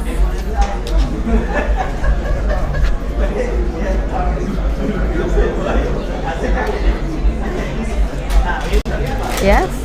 Oh yes, this is Sheldon Garcia Fish, one of the political grasshoppers, I believe, as you call them. Lucky grasshopper. Well, one day here, another day somewhere else, apparently.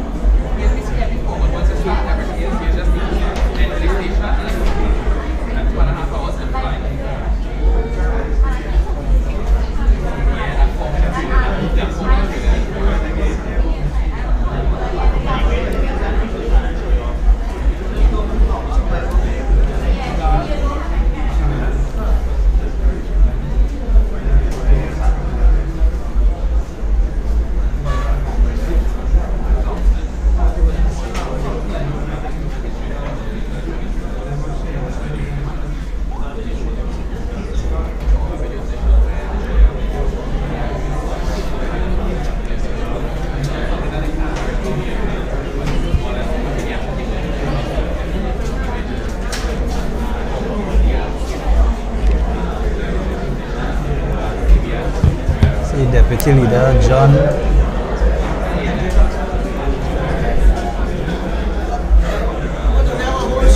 Correct, yes. Right. We welcome Deputy Political Leader Julian John to the UNC headquarters. Again, an extremely hard worker. Who has been across another senior member of the United National Congress who also worked in that Arima seat, the Sangre Grande seat, and all of these spaces. And again, really good trade. We have another very excellent showing here in Erin by Miss Chanel Roberts. This is a very Mr. Victor Roberts, very strong candidate, Anita. I listened to this young lady speak on the platform. Very powerful speaker, had the crowd going, certainly knows how to speak to people, and that is, I had a personal interest in supporting Ms. Roberts, and that I worked with her, I helped her with the campaign where I could, and I'm very, very heartened and pleased that she also came within striking distance.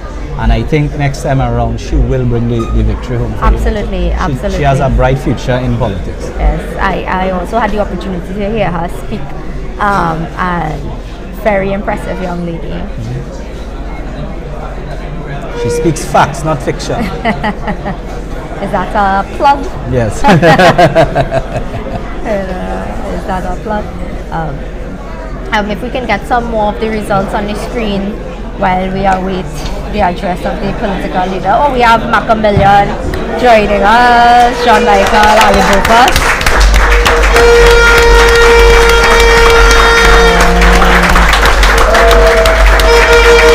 Another hard-fought campaign. Hard-fought, well-won. Congratulations to him. I'm not seeing Mr. Sobers, who should be here. He was the coordinator for San Fernando. Yeah. He would certainly be pleased with us. Yeah, I see that. The arrival of Munilal, Dr. Rudal Munilal. Yes. And I assume we will be shortly followed by the penal DB contingent who, again, like I said, did such a blowout victory. You know, it is really something else to see what the penal DB corporation would have done. You see the PNM having some shows where most of them will not be getting their deposit back in the penal DB corporation. Unfortunate. Again, we are getting the arrival of more supporters. More of our hard-working activists as they come in.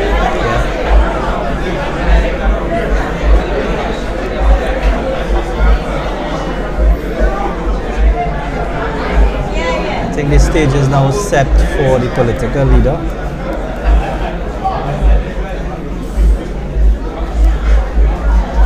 I also would like to take this opportunity to congratulate our new candidate in Caratal, Tortuga, Mrs. Sharon Badal Ahiu. She's also a first-time candidate and an excellent showing. We are joining Dr. Rudal Munilal. A round of applause for a great victory.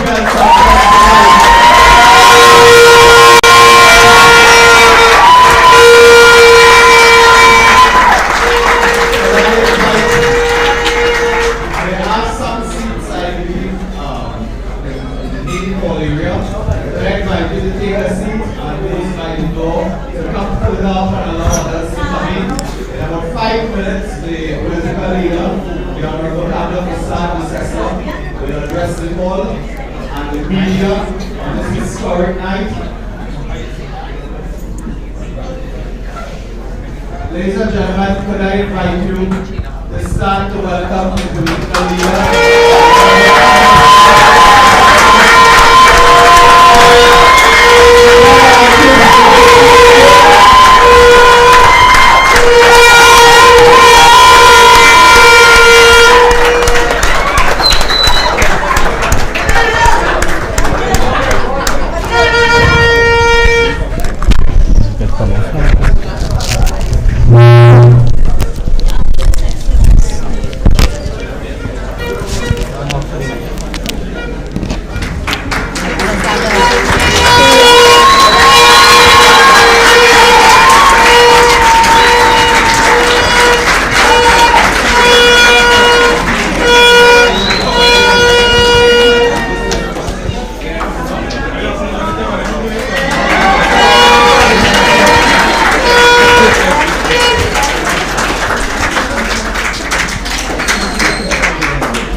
UNC by casting their ballots in favor of the UNC. We thank them all.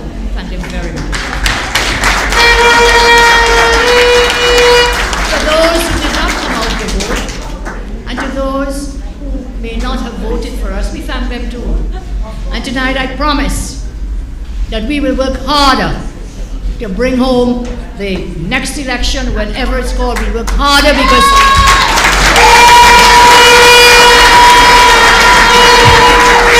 we have a vision for Trinidad and Tobago and for the people of Trinidad and Tobago. We have the plans to bring crime down, to decline the crime rates. We have the plans to regrow the economy, to build the economy, to create jobs for the people of our land. So, based on that vision, I think we are on good standing and good ground as we continue the challenges before us, as we continue to work harder to bring home and bring victory to the UNC and to the people of Trinidad and Tobago.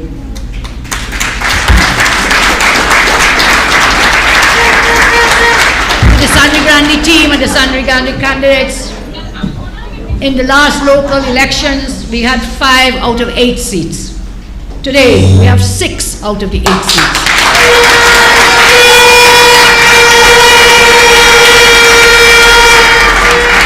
In the San Fernando Corporation, we had 3 out of 9 seats. We then had a defector, taking us down to 2 seats. And today we have 4 seats out of the 9 confirmed. And 1 seat is still outstanding. Chaguanas, we have won 7 out of the 8 seats.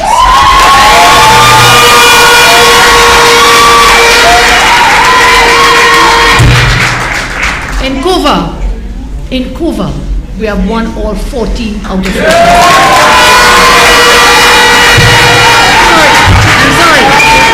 It used to be 14. We have now won 15 out of 15.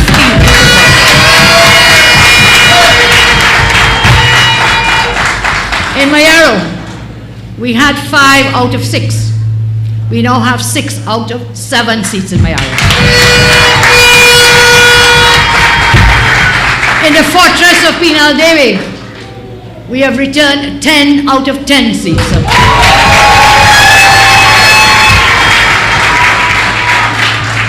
In my hometown of Saparia, we have retained 6 out of the 9 seats, and we have made inroads into several of the PNM seats.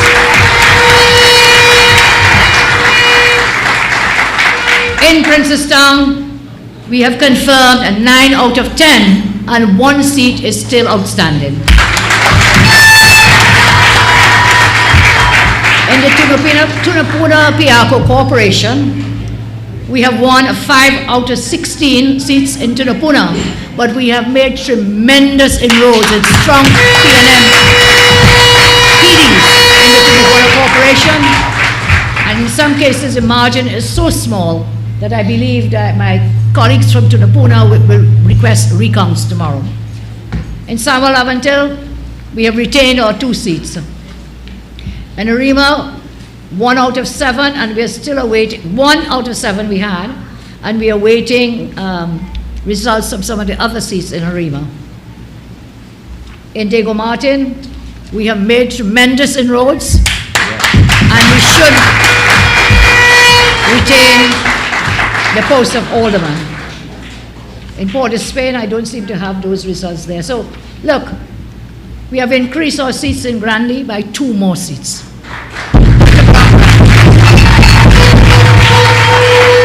We have narrowly lost seats in Tunapuna. 1 seat, I'm told, was lost by 1 vote. In a seat that we have never won before. 1 seat. Again, in Arima, we gained tremendous ground. 1 seat lost by 9 votes. So, you know, we will have to challenge that. PNM lost votes in almost all the seats in Trinidad.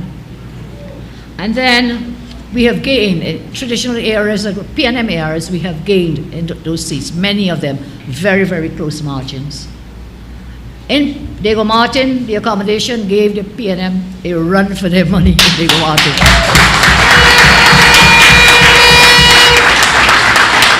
I do not have the final numbers, but at the end of the day, we would have gained the popular vote. That is more votes in PN in the entire election. So let's talk about some other matters. In spite of all the challenges, in spite of the millions that the PNM has spent and our opponents have spent, we have done so well. We have done very well. There are several issues that our lawyers will help us deal with. It began with the ballot box tampering of the special voters at the EBC office. Then today, numerous reports of payment for votes. Our opponents were out in the field paying for votes in Granly and in San Fernando. In other areas, when we were watching these two areas as a battleground corporations, we have the reports, we have videos, and again, lawyers will advise us. These are election offenses. Tampering with the boxes and paying for votes. Again, that's for tonight. I want to thank you all again. I want to thank everyone, all those who work so hard. It will be too many names to call, but I know that every team in every part of the island really worked really hard. Let's give everybody a round of applause.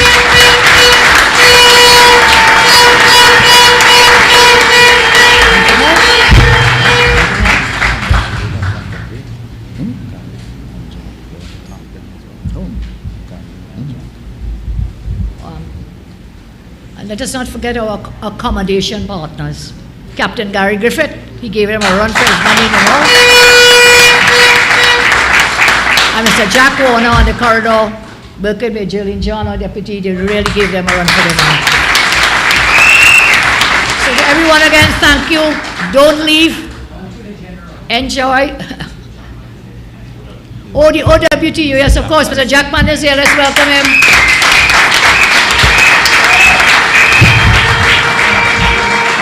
Thank him so much.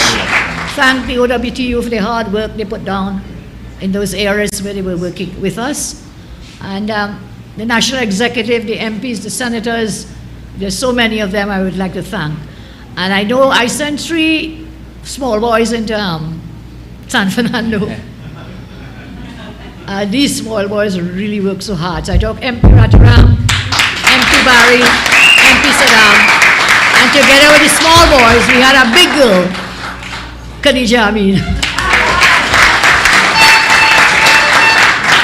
I want to thank our campaign manager, Firoz Khan, General Secretary, Peter Kanhai, Kevin Gibbs, ran the show from the background. Biggs here with us tonight. Biggs, we want to thank Biggs for his work. I want to thank DJ Tank, the music man, the song man, was here, there, and everywhere. Again, all those of you who labored, thank you very much. God bless you all. God bless you. Thank you. Thank you.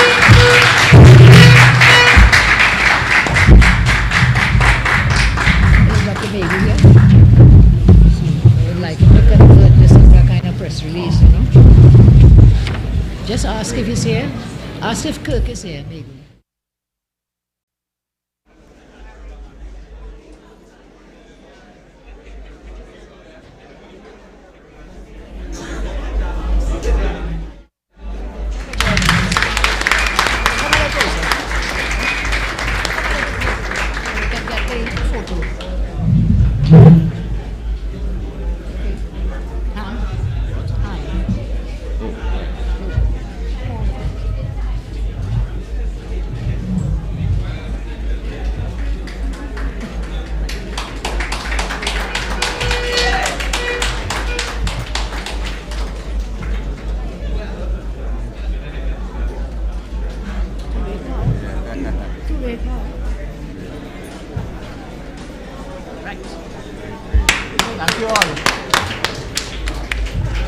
Enjoy the victory.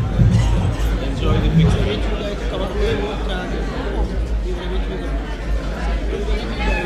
I asked him to come, Mr. Jackman, please. Mr. Jackman.